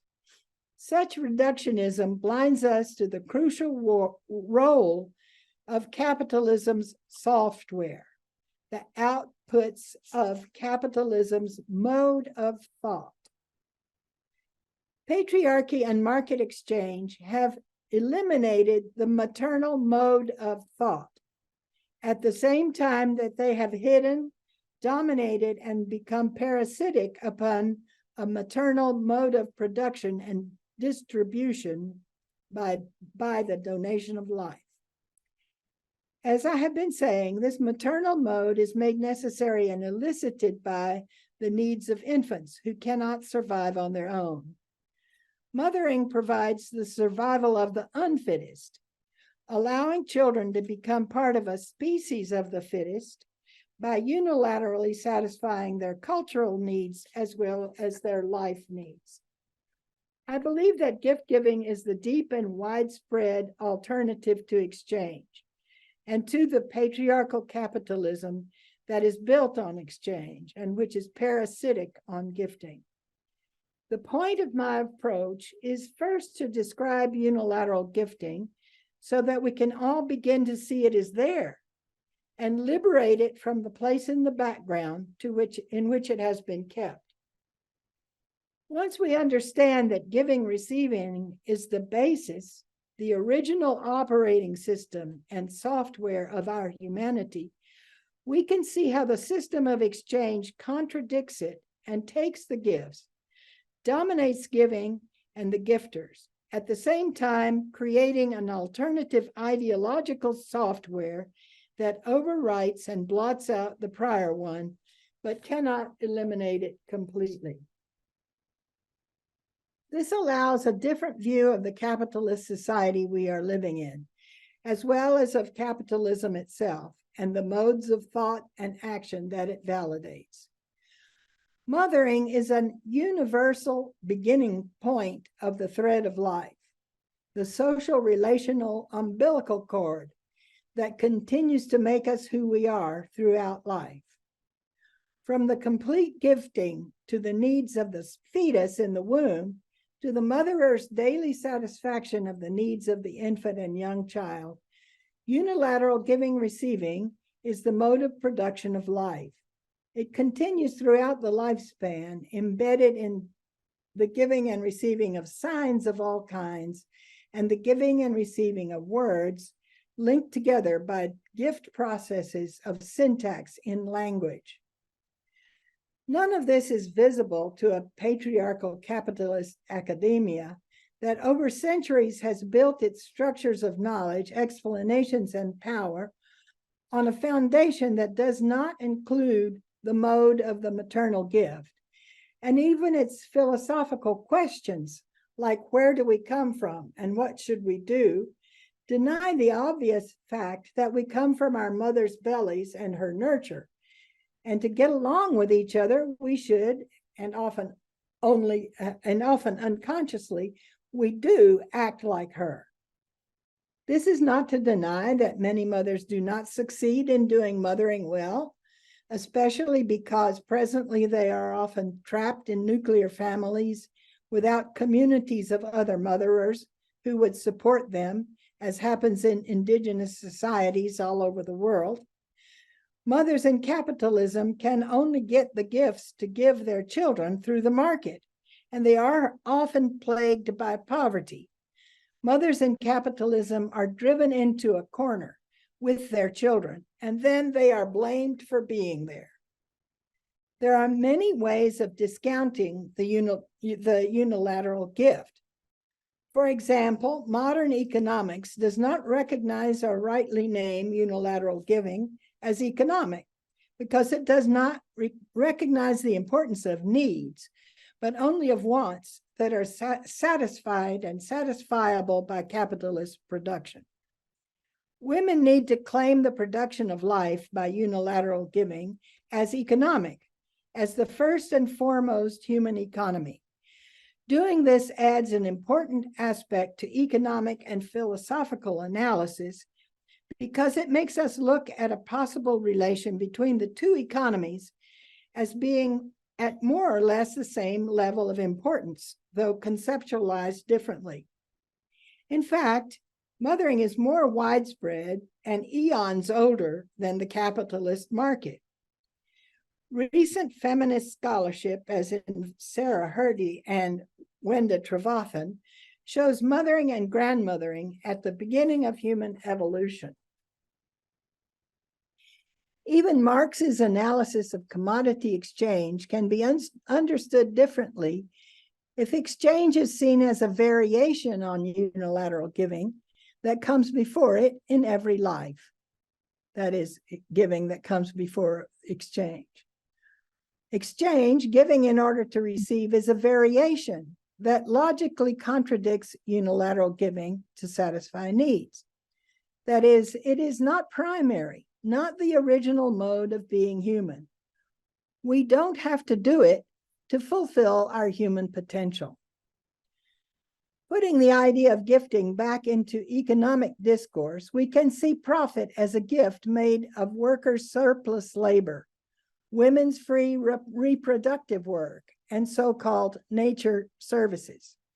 When people say cheap labor, we should interpret labor, a large part of which is free to the receiver, even if the laborer pays for it physically and mentally by overwork, and even though women's free labor in the home is incorporated in the free labor of the worker, even if the worker is herself. Many gifts are given by nature and seized by capitalists through mining, drilling, and fracking, and through polluting, which makes products cheap by not factoring in any safeguards or cleanup into the price. Capitalist individuals, nations, racial groups, and corporations set up exchange relations with other individuals, nations, races, and populations, whereby the gifts of land and labor, independent, loving lives, freedom, community, tradition, culture, and knowledge are transformed into gifts of capital to capital, where the transformed gifts grow like yeast in the hands of the capitalist and have to be invested again and again to make more gifts, or they are lost. I have a few sections here. For example, this one I've called value addiction. Value is given to the other through maternally satisfying their needs unilaterally. I believe that as adults, some people get addicted to the value they receive unilaterally, especially through the gifts of profit, which seem to come from their own cleverness or industry, or from the lady luck, or God or the goddess. They do not have an analysis that includes the maternal gift economy, so they do not realize their pride of possession of value may be a replay of a feeling of value and self-esteem implied of them by their motherers, by the gifts their motherers gave them when they were children. Nor do most of us realize that the kinds of community nurturing and gifting that Darcia shows us could eliminate the exacerbated need to enhance self-esteem by receiving immense gifts that may be capitalist motivation to accumulate unendingly. This little section is called gender. When boys realize they are in a different category from their gift-giving mothers, and that they will not be mothering gift givers, they learn a different category role based on models of men they see in the society around them. In our society, boys are like commodities which are no longer gifts because they're exchanged and related to the money standard, like the father standard or other men's standard. They change their identities and their value since they are related now to this male standard. I believe this is one of the hidden roots of the merger between patriarchy and capitalism. Communication. I have written several books on language and communication as based on maternal giving and creative receiving. That is, speaking, gesturing, and hearing, perceiving as giving and receiving signs and language, giving words to other words in a gift-based syntax, and giving sentences together as discourses in a gift-based constructions. Community is community, which means giving gifts together in Latin. Muni means gifts in Latin. Giving the gift forward without the interruption and contradiction of the quid pro quo of exchange. In an exchange-based society, community making is more difficult because it does not take place with material goods except in the family, and many people are living in scarcity. Still, community making does take place through communication, as I just mentioned, through acts of friendship, solidarity, and kindness, as well as through syntony in the common reception of the gifts of the environment, air, sunlight, water, which, however, are now rapidly being privatized and commodified. I believe that recognizing the gift perspective can be seen as the common core of the various movements, especially feminist movements, for social change that we are proposing to be linked together. If we look at gifting as satisfying needs and at these movements as trying to satisfy the need for social change, we can see them all as trying to give the same kinds of gifts from different directions or regarding different levels of life. The needs are great and urgent, and they have been created by the system of capitalist patriarchy that has dominated the Euro-American economy and its ideas, its software, in the last centuries, and has spread widely through the imperial seizure of the gifts of the countries of the global South, to become a planetary system of parasitism upon the gifts of all.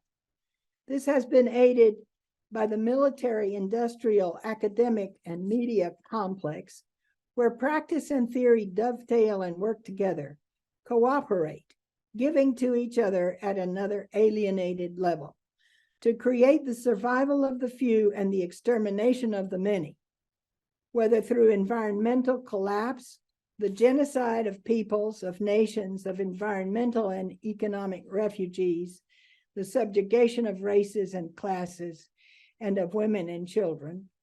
All of this facilitated by the ability to lie and tendentiously influence the public to buy a certain spin or opinion on situations about which many of them do not have direct knowledge. We in the movements for change need to recognize the big picture we are part of and see how our local struggles and our individual lives are part of it. Thus, we recognize the continuity between our individual gift giving and our dedication to the gift of social change, whether this be in our personal lives or in trying to give the gift of the salvation of the environment, of transforming the military, industrial, academic complex, of stopping the war economy, or giving the gift of restoring and honoring the values of indigenous peoples, the gift of healing the ways we nurture and bring up children, or the gift of bringing back a matriarchal culture, politics, and governance according to the maternal values of care, which have been covered over and marginalized but never completely eclipsed by patriarchy and the market. All of these and many other important movements can be linked if we bring forward the understanding of the gift. That is, what the maternal gift economy movement is trying to do to restore the recognition of gifting as the original paradigm, the logic upon which we can base our ways of trying to satisfy the needs of society and the planet, to heal the wounds created by our social economic system and the paradigm of exchange. If we recognize the negative effects our everyday and our international economic behavior is having on all of us, we can embrace the gift paradigm and transition together back to the original mothering and mother life-affirming ways we all have still within us. When the movements for social change access the understanding in their own ways, the solidarity among us will be enhanced, and we can work together for a world that is healthy and safe for all creatures. If we can take a perspective that is not just rooted in gender or race or class or religion or nation, but in an economy, a life-giving practice that is common to all, in an ontogenesis, common to all in ontogenesis, because it is necessary for survival. And if we can understand that the economy of exchange and capitalism is taking the gifts of the adult continuation and extension of this early economy, we can unite as motherers and as motherers' children across our differences to provide the gift of social change that is so badly needed in this moment, in which we are daily watching genocide as the price exacted for terrorism. The ideology of exchange, its software, can never bring the gift of peace. Taking more gifts of lives of others only augments the damage done and its cost. Parity of damage is not the answer, and it cannot be calculated quantitatively. Every child, every adult is a universe, a star in the galaxy of a gifting community to come, now crushed beneath the rubble, shrouded in a white death bag like hundreds and thousands of others. A number, a commodity in and of the exchanges of war. Sisters and brothers, mothers, babies and fathers, we give you the gift of our grief, but it doesn't help much to stop the exchange mechanism of vengeance and reprisal that ups the ante against every act of bravery or desperate rebellion, and even of human kindness. The software that permits this is the software, the ideology of the market, of exchange. The maternal gift is violated and plundered by it. Yes, the warriors can imagine they are giving the gift of protection and safety for the future, the gift of righteous punishment, of teaching a lesson, but they just believe their own advertising, their own spin, while creating another horrible wound of genocide that will then seem to call upon another exchange, a retaliation that will even the score and pretend to make it right. I say this also to accuse the exchange mode that the United States and European governments and powers that be demonstrate through allying with arms manufacturing corporations, hanging on to wars to make the profits necessary to keep their economies and their policies going while we wait for the environment to collapse. This is a call to arms, to the arms that are for hugging and linking, the arms that extend the hand to give the needed gift, to clasp the hands of others we love and even our enemies, touching each other not to kill, but to make peace and love.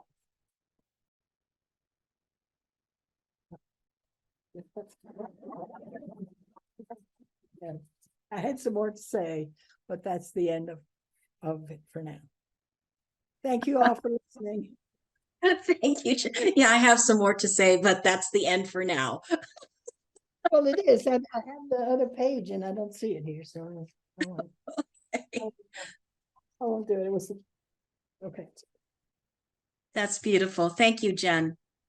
You bring us right back into really the heart of the maternal gift economy and the paradigm of the maternal gift economy as viewed by and contrast to patriarchal capitalism and the war economy. So thank you so much. I wanted to just check in with Darcia and Heide. Did you have any questions either for Jen or each other before I open up? And Jodie, I don't know, I think you're in transit, so you're also welcome. But if there's anything else that you would like to ask either one another before we open it up to the audience, that would be beautiful. And if not, we can always come back and you can have a moment for some closing comments. So just a reminder for all of you who are still with us, please be sure to type in your question. We won't be calling on people and releasing you to speak if you're not on the panel.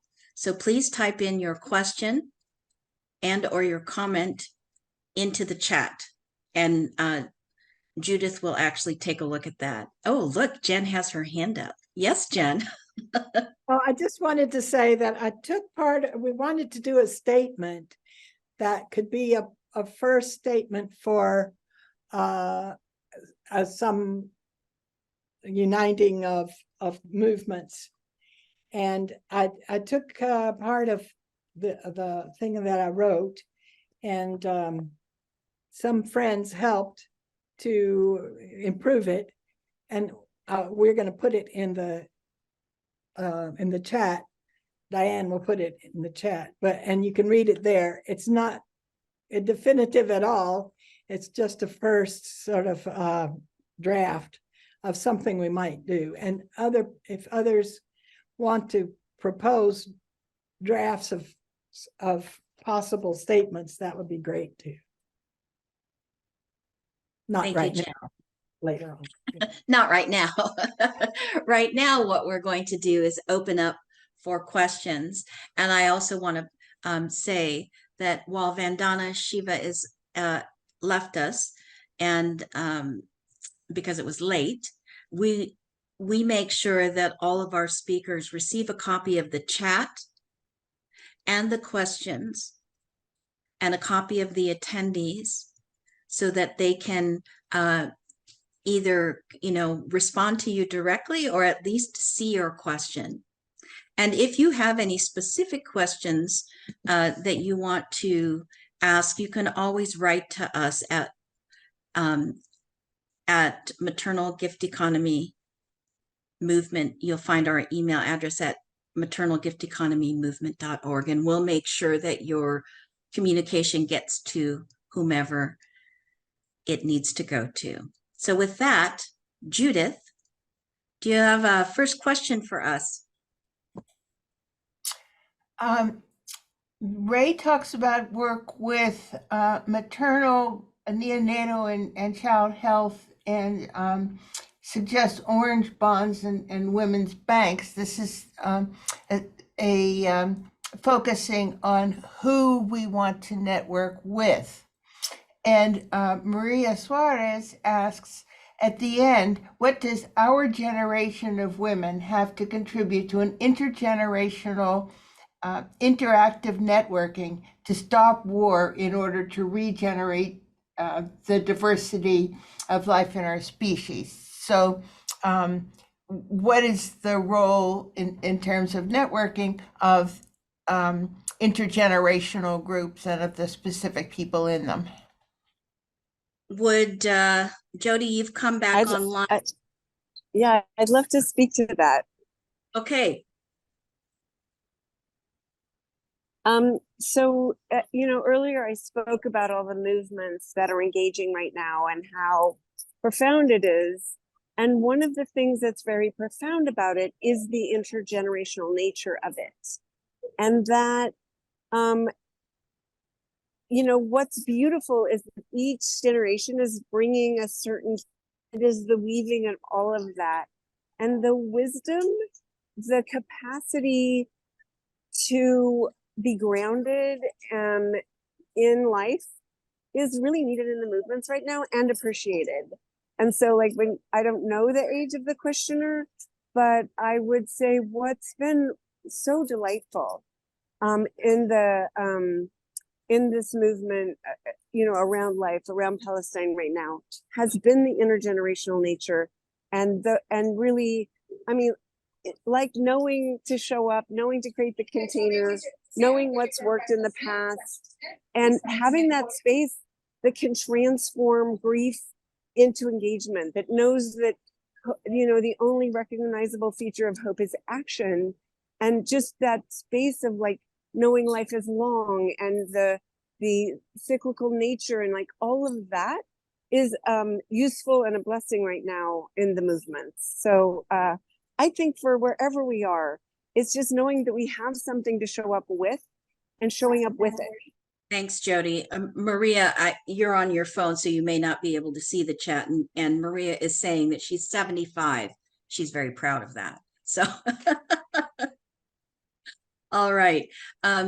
Genevieve or Darcia or Heide, do you have any comments or contributions you'd like to make to that about intergenerational work? Well, I can just say that the Evolved Nest is all about intergenerational companionship. And I think all of us, no matter where we are, can be companions to those we're with. So to encourage their compassionate nature to come out instead of their protective, defensive nature, because our mindsets shift based on whether we're feeling safe or unsafe in any given moment. So what we can do in our lives is try to help others feel safe and nurtured. And we can, that means clearing our own resentments or angers or this lack of self-confidence, clearing that out so that we can embrace and feel the flow of love in the universe. The gift economy is nature's gift economy, right? It's the flow of giving and taking and being one with all. And we can do that in our lives day to day, moment to moment with whoever we're with, including non-humans, right? So love the spider, love the tree, love the water. And when we embody that, because we're bodies of energy, our energy ripples out to those around us. So I think whatever generation we are, we can do that. But babies are different. Babies are underdeveloped. They're like fetuses until 18 months of age. So they need all this nurturing to be able to actually end up being that compassionate human being that we want to be able to cooperate with everything and everyone. Just keep that in mind. Babies need more. Thanks, Darcia. Heide. I find it very interesting how matriarchal societies conceptualize intergenerational bonds. They see it in that way that each generation has its own dignity, and those they can support each other. For the young women, the dignity is that they are celebrating love, bringing the young lives, the babies, including the young men, or helping them, their brothers. And the grandmothers are most often those who guide the clans together with their brothers. This is always the connection between sister and brothers. They are important to each other. They are guiding their clans, and this is their dignity. And it's interesting to see what I could see, that when the young women go out to the celebration, the festivals, to celebrate love, their mothers are helping them to decorate, to look beautiful, and give them gifts for their beloved ones, give also to their sons the gifts for the beloved ones. And the oldest generation, these are the elders, they are much respected as givers of advice, because they have the history of the clan, they know all the stages of life, so they are much respected in their wisdom and the advice givers to all. So you can see that the different generations have different task or focus on different abilities they have, and they respect this among each other, and in this way they create the web of the generations.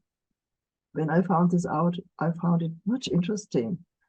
And I'm very happy to say that in my study courses in the academy, we have the women and men I can teach are of all the generations. It is from a young student till an elder woman of maybe 75 years. They are all there. And we are trying to find out how we can collaborate beyond, we can collaborate and knit this web of the generations. I was touched when a young woman in the last session said, "Oh, it was so amazing to hear and to listen to you elder women, for I never was together with elder women, and I had always wrong ideas about elder women." It touched my heart because I could see how this collaboration about the topic matriarchy really opened the hearts of the different generations to each other. And I think it's a nice success, even if it's a small success. But we have to learn this. In our societies, the generations are separated and exploited by the different capacities they have. We know that all. I must not elaborate on that. Let me just say, add to what you're saying, Heidi, thank you, that we evolved to live in multi-generational bands, so that all the gifts of each age can be shared and help the community last into the future, help the community flourish. So the elders have certain perspectives. They have synthesized, they have an ability to see far into the future and integrate lots of experiences, whereas the younger don't. But the younger, they have a lot of energy and they're ready to go for it. But the elders are particularly good for raising the young children, because they don't have the adult age, 20 to 40 or so in our ancestral context. They're focused on, doing things and keeping the society going. And they get impatient with young children often because they want, their identities caught up in it. But for the elders to take care of the young, they don't have all that anymore. They're pretty cool, letting the child have a lot more freedom, which young children need after babyhood, where you need to meet all the needs. You need to give freedom to the children. And the elders are, at least in our ancestral contexts, better at allowing that and nurturing in the way that the young need. And they're both more tuned into the spiritual realm too. And so they can, hang out together, and the stories and all is just marvelous. So thank you, 75-year-olds. Can I add something to this? Thank you, Darcia. Yes. I Yes, think please. it's so necessary that women build communities of their own to leave the nuclear family and all the difficulties which are in this form of life. And building communities led by women, I think here the elder women are very important because of their experience, their knowledge. Sometimes they have even more financial means and ideas, so they can really help to build communities for and with the younger women. And the younger women, as you say, Darcia, bring in the energy and the power to make new things. If they are inspired, they got the inspiration, they are really powerful. So it can be a wonderful collaboration to create new communities. And I'm so happy to say that the example of the community, the women's community in Narvaez in Colombia, you can exactly see that how elder women and women who have more means and possibilities help to create for younger women and women who are not rich and have been suppressed, community where everyone can live and can work, they can collaborate, and the community can thrive. This is a basic idea of matriarch societies, as you also say, Darcia, and it is so important that the generations are no longer separated.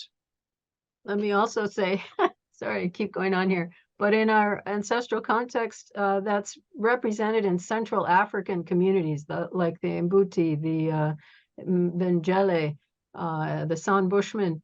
the women will band together. If men are getting too uppity or too whatever, they'll band together and start teasing the men and sing and dance around them until they laugh and all. And then then the men will, want to have their power. So there's this back and forth. So it's a dynamic communism.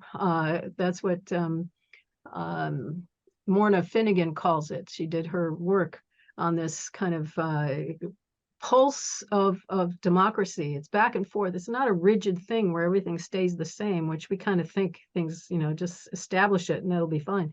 It's this back and forth way of being with others, which we kind of forgot too, the way our systems work. It's like, establish something and then there it is.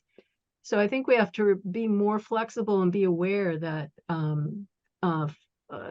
dynamism and hierarchies come and go, and it's a fluidity that we don't see very much, and to really pay attention to the importance of the coalitions. Female coalitions are what brought our species into its well-being, its big social brain, its ability to read minds, and get along so well and cooperate. It's part of the females doing that to control the males, so they bring the food, the meat that the young need to build their big brains, because we have very large brains that need a lot of calories. So anyway, female coalitions, let's do it however we can get that done, instead of isolating mothers alone, women alone in their houses.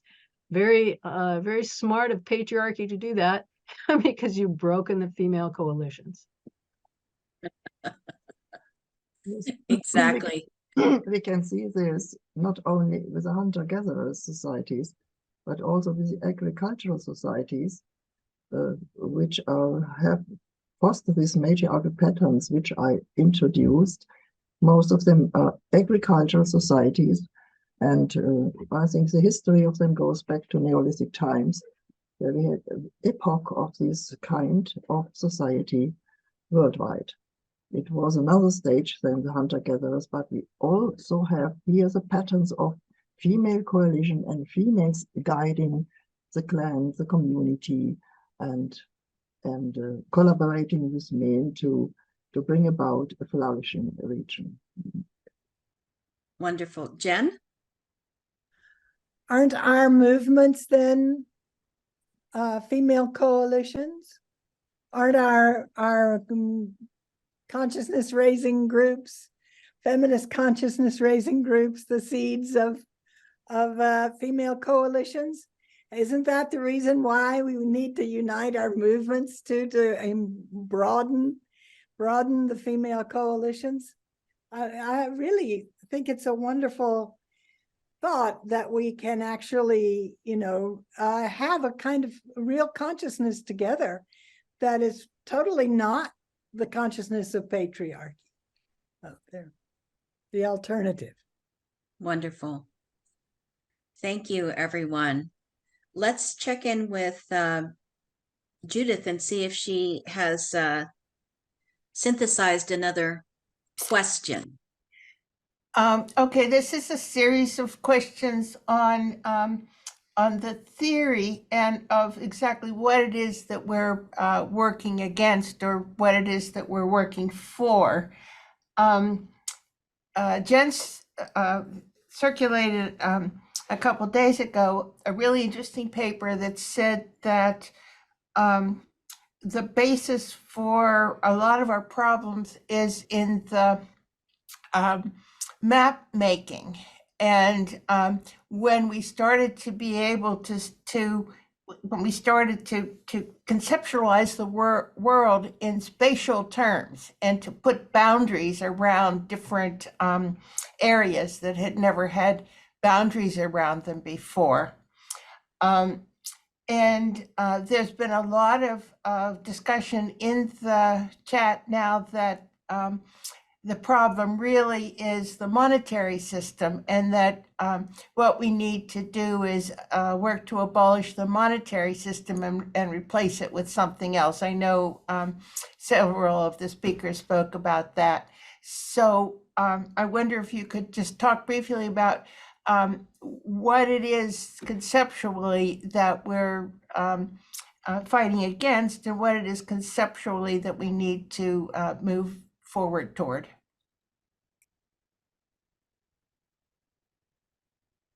Jen?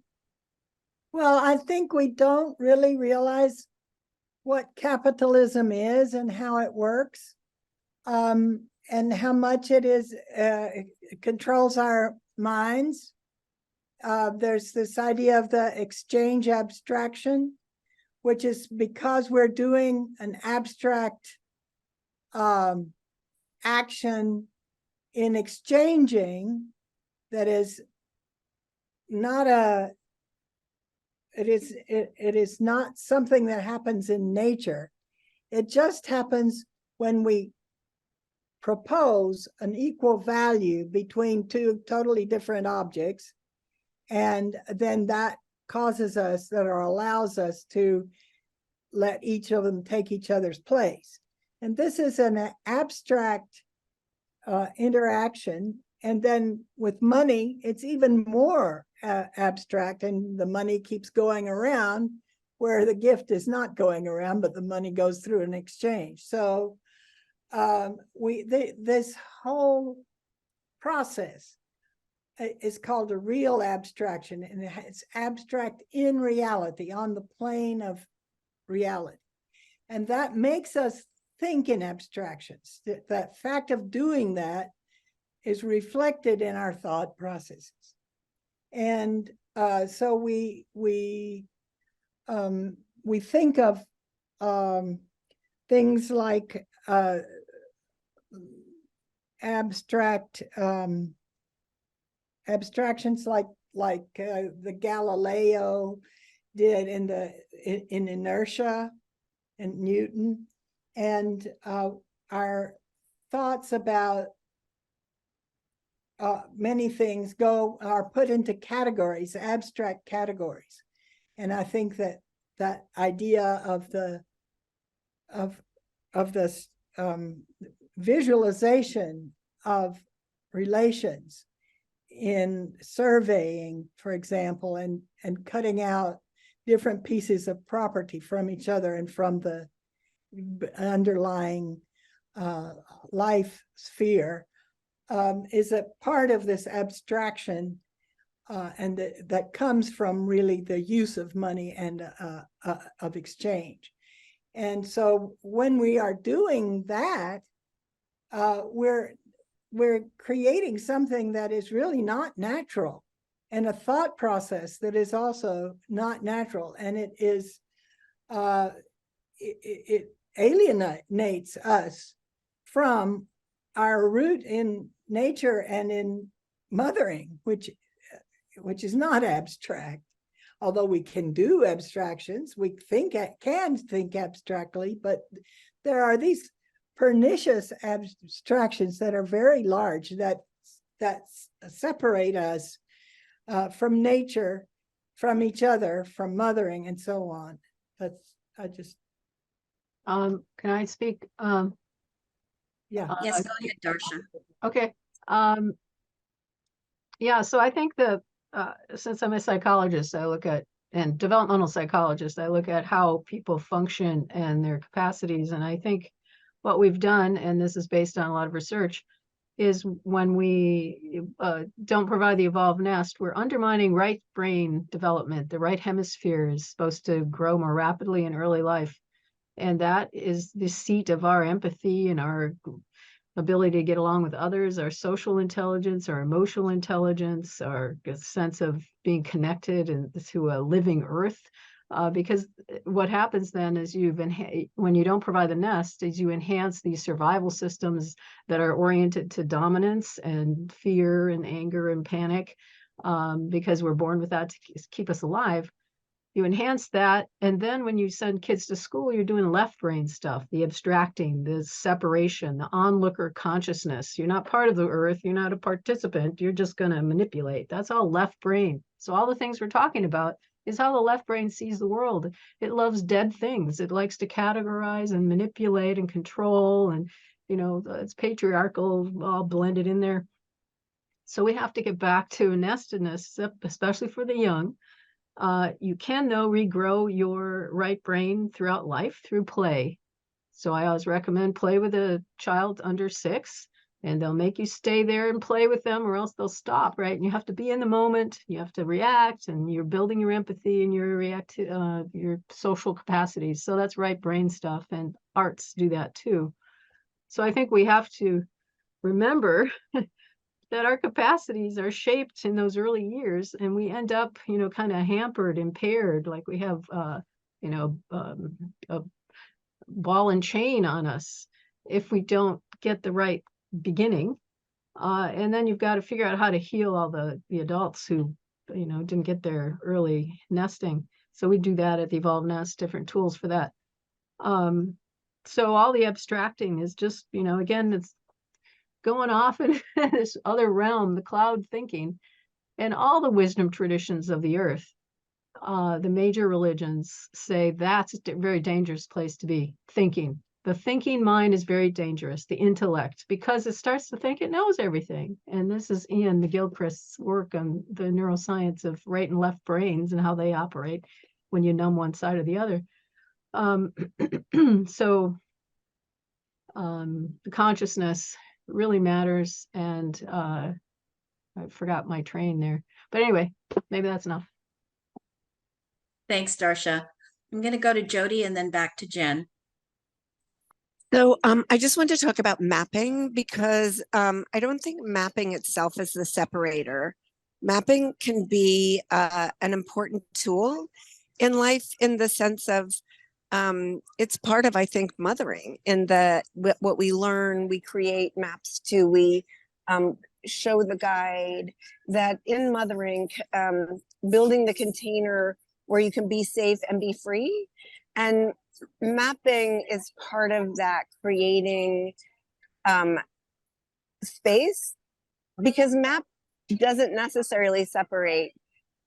Inside of the mapping, boundaries and definitions are created by agreements and culture.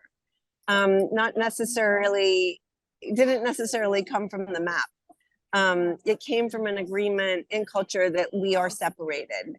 And I just because I think mapping is an important part of how we find the connective tissue, how it can be seen in art, because I think maps have been a form of art, have been a form, a way to put the connective tissues and the things that nourish us and the ways into form. But they haven't been what separates us. What separates us is our agreements and culture to be identified as separated, and then the walls that we put up and the fears that they grow. So I just wanted to say, I don't want to put mapping as what creates separation. It's us as cultures that decide to be separated. Thanks, Jodie. Can I just say that when you undercare for a baby, you leave them alone, you leave them to cry, you have now created disconnection, and they self-organize around a sense of disconnection. And so you've already seeded this culture, that the dominant culture, where you separate, because they don't know any better. They haven't had all that, nurturing that creates a connectedness. Just an automatic connectedness is missing in a lot of people's lives, a lot of children's lives today. Thanks, Darcia. I'm going to go to Jen and then Heidi. I think that it's actually capitalism that based on exchange, where you're not giving in order to satisfy the need of the other person. You're just giving in order to get back something. So there's also a competition is established between the two, and you separate from each other through exchange itself, while you combine or you connect with each other through giving and receiving. And so then I also think that this abstraction of exchange steps in, maybe it invades the left brain and starts separating people there within the left brain. and abstracting and promoting abstract thinking there, where if we didn't have exchange, if we didn't have the market, and we're living in as people did before that, then it wouldn't be doing that, and we would have a different kind of community and a different kind of thinking. Thanks, Jen. Heide. I think abstraction in itself is not the problem, in my opinion. But when we look at matriarch societies, which really are societies where needs are satisfied, you have also a way of abstraction when the elders or special people memorize the mythology or the complete body of law of the society. Then they use some abstract patterns to memorize the lots of material, lots of myth, and so on. And this is a little bit similar, like Jodie described mapping. They use patterns, otherwise they could not memorize the body of all these myths. And along these patterns, which is a step of abstraction, they are able to recount every myth, every story, every special knowledge about agriculture, and so on and so on and so on. So abstraction is a capacity of the human mind, and if it is used within a community and a society in a useful and life-supporting way, I don't see any problem. We should not make it so. I think we should not make so easy dichotomies as abstraction and concrete. These are both capacities of the human mind. It depends on how they are used, in which kind of societies are used. Of course, in patriarch society, the abstraction of abstraction and the meta-abstraction is used to make all these things not transparent and to manipulate and exploit the people who are not in this way of producing abstractions for themselves. But in a matriarchal society, this is not a problem. So I want to hint at that. I'm going to jump in. Thank you. Yes. I distinguish between different kinds of imagination. So there's the detached imagination. That's where you're detached from relationship. You're detached from your emotions. You're detached from nature. And that's the dangerous kind of abstraction, right? Where you're just floating above the earth and you're going to, go to the moon or something because you don't feel part of anything. You're just going to make your little model in your head. So, but communal imagination is what you're talking about, Heidi. You sense you're part of the earth. You're part of this community for generations. That's our heritage, is to use our imaginations in a communal manner, which is always grounded in relationship, always grounded in emotional wisdom. So thank you for that. Let me add a short statement. Our language is full of abstractions. For example, if we use the term tree, this is an abstraction from all the concrete kinds of trees of which we can know, forming concepts which help us to express our knowledge and our feelings, are abstractions. So please, we have a little bit to differentiate here. This is what I want to hint at. Thank you. Thank you. Okay, it sounds like we need to have the whole brain engaged. The whole brain, both sides of the brain. Absolutely, yep. Yeah. And we don't want to use, there might be situations where one is more efficient and effective than the other side of the brain in terms of function and calculations and that kind of a thing. But to have one dominant emphasis creates a general disconnection from the wholeness of what life is, the dimensionality of what we experience as a reality, both the seen and the unseen. And it's my understanding that we need to be able to have both the experiences of both sides of the brain to be able to actually shift into creativity for something new. Otherwise, it's a repeated pattern. So if you're going in one direction that's linear for the left brain, then you're not generating something creatively new. You do need to have both sides of the brain for us to have solutions. All right, that was very exciting. I love brain stuff. It just tickles me. Yes, Jen. I didn't explain the exchange abstraction very well. And I don't think it's just a brain thing. I think it's actually a social thing, but I'll have to come back to it another time in another discussion. Great. I think you did a good job. I don't think I did. I mean, You don't think you did? Oh. Anyway. Well, let's check in with Judith. We have about 15 minutes left for questions and responses. So before we have to close out. So Judith, do you have another question? Your questions and comments have been quite potent, as you can see, stimulating quite a conversation. Peggy asks, how can we, she appreciates the many suggestions of the panelists of how to make the shift from the current dominant paradigm to one that centers on caring, nurturing, and gifting. Her question is, can social movements work effectively without understanding the big picture of how hierarchies of gender, class, and race coalesce to create the crises and chaos we see today, and specifically how racism enables the domination of patriarchy and capitalism? So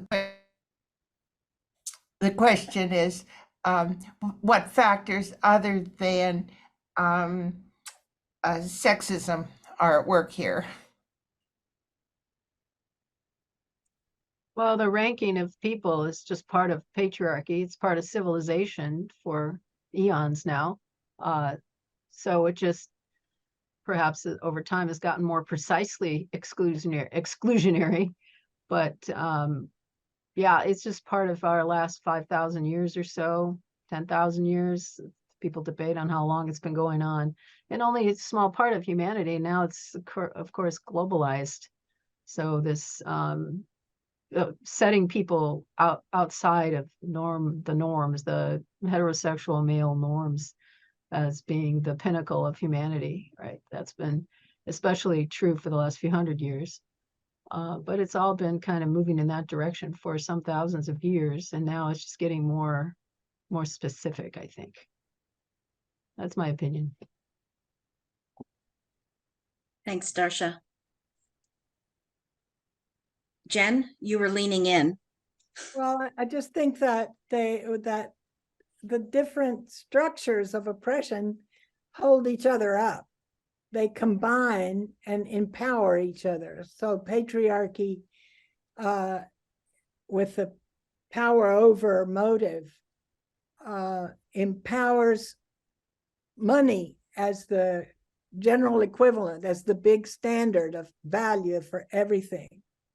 And capital that increases and increases is like patriarchy, because it then dominates.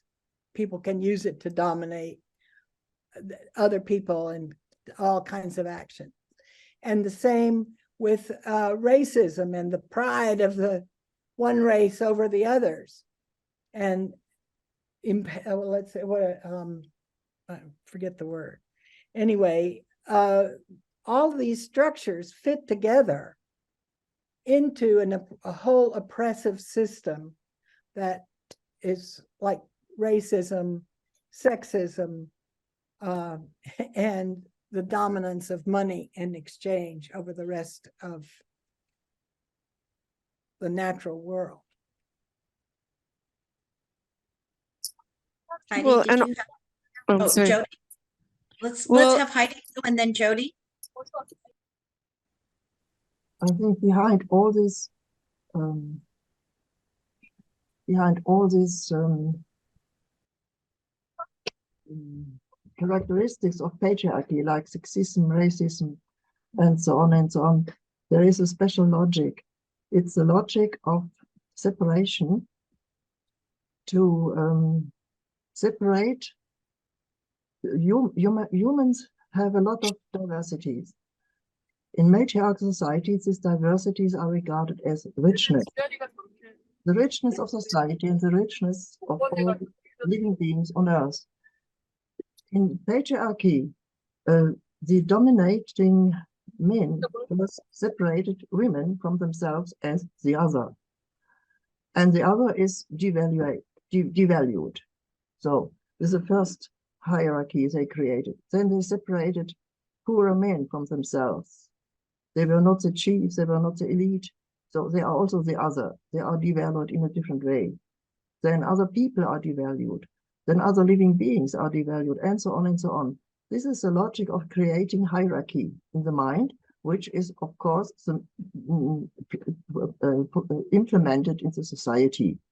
So diversity is used as a mean to create hierarchy and to split off all the people who are different. And this is a completely different logic and thinking as in matriarchy, where all the diversity is embraced as the richness of society and of nature. So it's a short statement to this. Thanks, Heidi. Jodie. Thank you for that, Heidi. That's what I, was going to talk about, is that patriarchy uses separation and divide to create power. And we see that through all its practices, but I wanted to respond to the question about movements. Do they understand racism and patriarchy, and do the movements understand these structures? And I want to say that the movements right now definitely understand these structures and carry with them that understanding. I mean, it's kind of at the core of how can you go against reason and against the violence that it's going to engender, is that you understand the structure and the violence of it, and that you're, kind of in the way, nobody's free till everyone's free. There's the deepest understanding of that, I would say, in most of the movements right now. And it is why we see this uprising of engagement, because it is about capitalism. It is about patriarchy. It's like, why are people raising up in that sense when I say I am Gaza? It's because I am at the effect of the oppressor, the capitalist system, and the white supremacist system, and this racism, and the sexism, and the dominance of the patriarchy, which is manifest in money. So yes, definitely it is the core of the movements that are engaged right now. Thanks, Jodie. Jen, you were leaning in very close to your... I was listening. Okay. You were listening. All right. Yeah. All right. I think we have time for one more question, Judith.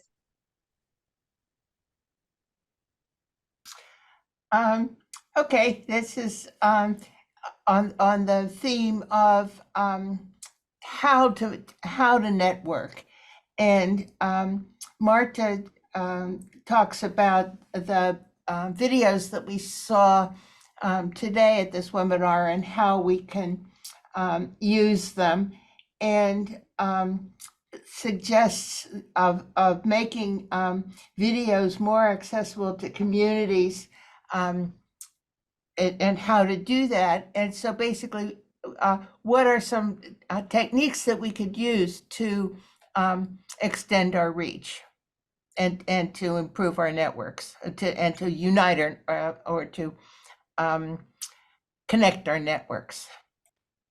Well, the movies that I make, I've got 3. The one that you saw is the longest, 12 minutes. The other's Breaking the Cycle is 6 minutes. The other one, Evolve Nest, is 8 minutes. They're available online at YouTube for use by the community. We have discussion guides for some of them and other tools for people to use. So please use them and spread them around. And some things have been translated. The films all have closed captions in 15 languages at least. And there's usually a Spanish version of things. So if you need help with any of that, let me know. Thanks. I'll put my email in the chat. Yes. And Marta, you do know that all of our salons and special events are all accessible through our website, maternalgifteconomymovement.org, and at our YouTube channel. I can't remember what it is. Diane, would you type that in for me? Because I can't remember what the YouTube channel is. And those are also for free. The main thing is, you know, again, none of us can do this alone. It meant, I think at the height we had, you know, close to 90 people on this call. And if 90 people actually passed around our, you know, any of the videos that we had, that's quite a few people that extend the reach. But we, in and of ourselves, which is why we want to have the networks of networks to really share good resources to actually shift both the level of consciousness and to provide information so that people can make their own choices and create dialogue and create shifts in their both local and large communities. Yeah. Heidi, did you have anything that you wanted to add? Suggestions? No? It's okay. Which question should I add? Yeah, they were asking if you had any suggestions of how to extend the reach of our networks. Any thoughts? That has been all of our challenge right now, Marta, which is why we're actually organizing uniting networks of networks so that we can see each other and know each other and share the good words, as well as very important information to dispel the lies. That's the key thing, dispel the lies. Question, maybe, are we on Mastodon? I haven't used Mastodon, but maybe we should go there instead of X, Twitter, you know? Yeah, Since it's going downhill. yeah, it's true. It's true. Yes, Heide. Yes, I would like to come back to the question how to network. I would like to discuss with you some practical possibilities how this could be done. I hope you have good answers to this. I would like to listen to you. Practical answers. Yes, Jen is raising her hand. Well, maybe we should just ask for people who are in networks that think ought to be networked with ours, and also ourselves invite other people that, and we have already contacted a number of others. And then we should maybe do a statement of purpose, something of that sort. That's and invite more people. And I think we can have in the beginning of next year, we're going to do some vacation now, but at the beginning of next year, we'll have other meetings of people that represent networks, and we'll just begin networking with each other and see if there is somebody who would like to provide a central coordinating group or individuals or that sort of thing. Maybe we could help do that and try to keep it as democratic and functional as possible. Okay. Well, we have about 3 minutes left, so I'd like to actually, before I close this out for this session for today, is just to check back in with our speakers and see if you'd like to just have some closing words before I say our goodbyes. So why don't you just take a moment and Can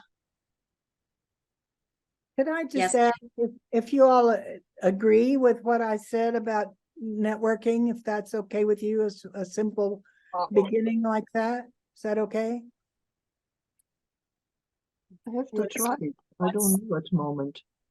So I just want to say from experience, Jen, networking is gifting. It's about giving what it is you have capacity and skill for into the bigger movement. And then alliances find each other, but in the making of something, in the creating of something. That how I've always experienced networking is coming up with something that we can do together. Like we just did an amazing march in DC with 300,000 people. That was networking. So it was finding those were light and values and then inviting them, and people came with a lot or a little. They came with what they could come with. But it's in my experience, it's about what are we creating together? Finding something that then the network comes to and brings in their gifting way, their skill and capacity into the creating the bigger thing. But it usually needs a something to be creating together.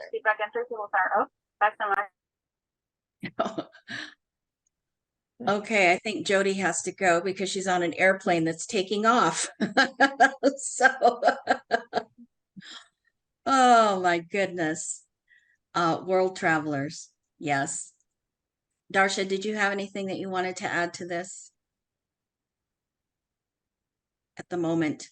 Well, I think that the networking is really important. I think we have to bring in the natural world as well. I mean, we co-evolved with the trees, the plants, the animals, and they should be included in our networks. We should be respecting them as partners in all of this, and not take up the colonizing orientation, right? That it's just about human beings, people. They're all persons, right, out there. Everything's alive. This is a living earth.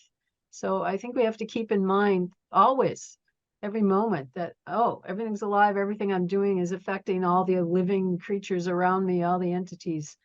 And make sure that's part of our conversation always in the coalitionary networking that we do. Wonderful. Thank you. Anyone else have anything that you want to add to this circle before I say the thank yous and release everyone?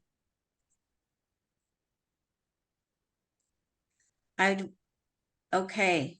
Well, I just want to say it's been very stimulating, and I really appreciate everyone for taking your time today to be with us. I want to thank our speakers, Vandana, Shiva, Heide Goettner-Abendroth, Darcia Narvaez, Jodie Evans, and we're sorry that Migmahan wasn't with us today, but she, I will contact her and hopefully maybe we can work something out and see if she won't record a message for us, and we'll put it up with this recording that you can actually see her and her message about uniting the networks. I want to thank Diane for always being the support for us in the technology, and Judith for the questions. Liliana, who's not here with us today, for the flyers and also her help in doing this.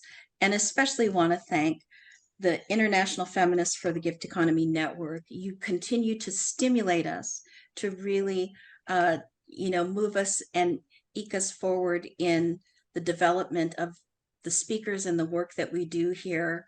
I feel very proud to be able to say this is our 4th season.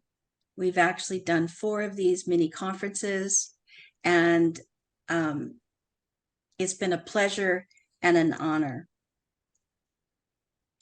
We will post the recording of today's video on our website, thematernalgifteconomy.org. If you have any questions and comments, would like to reach out to any of our speakers, you can email us at maternalgifteconomy@gmail.com, and we will always make sure that this gets to the right place. We're taking a winter break, long needed winter break for the month of December. We won't have any events or salons. It's a great time for you to catch up on the salons or check out some of the special events, the book launches. We have them for Darcia, and also Heide's books are there. And we'll be back for season 4 in January. It's hard to believe, 2024. On behalf of the International Feminists for the Gift Economy, we are wishing you happy holidays. We'll see you in 2024. And until then, please be well, stay safe, be kind to one another. And we are with you in the efforts for world peace. Take really good care, everyone, and we'll see you in 2024. Bye-bye. Thank you. Thank you all for coming.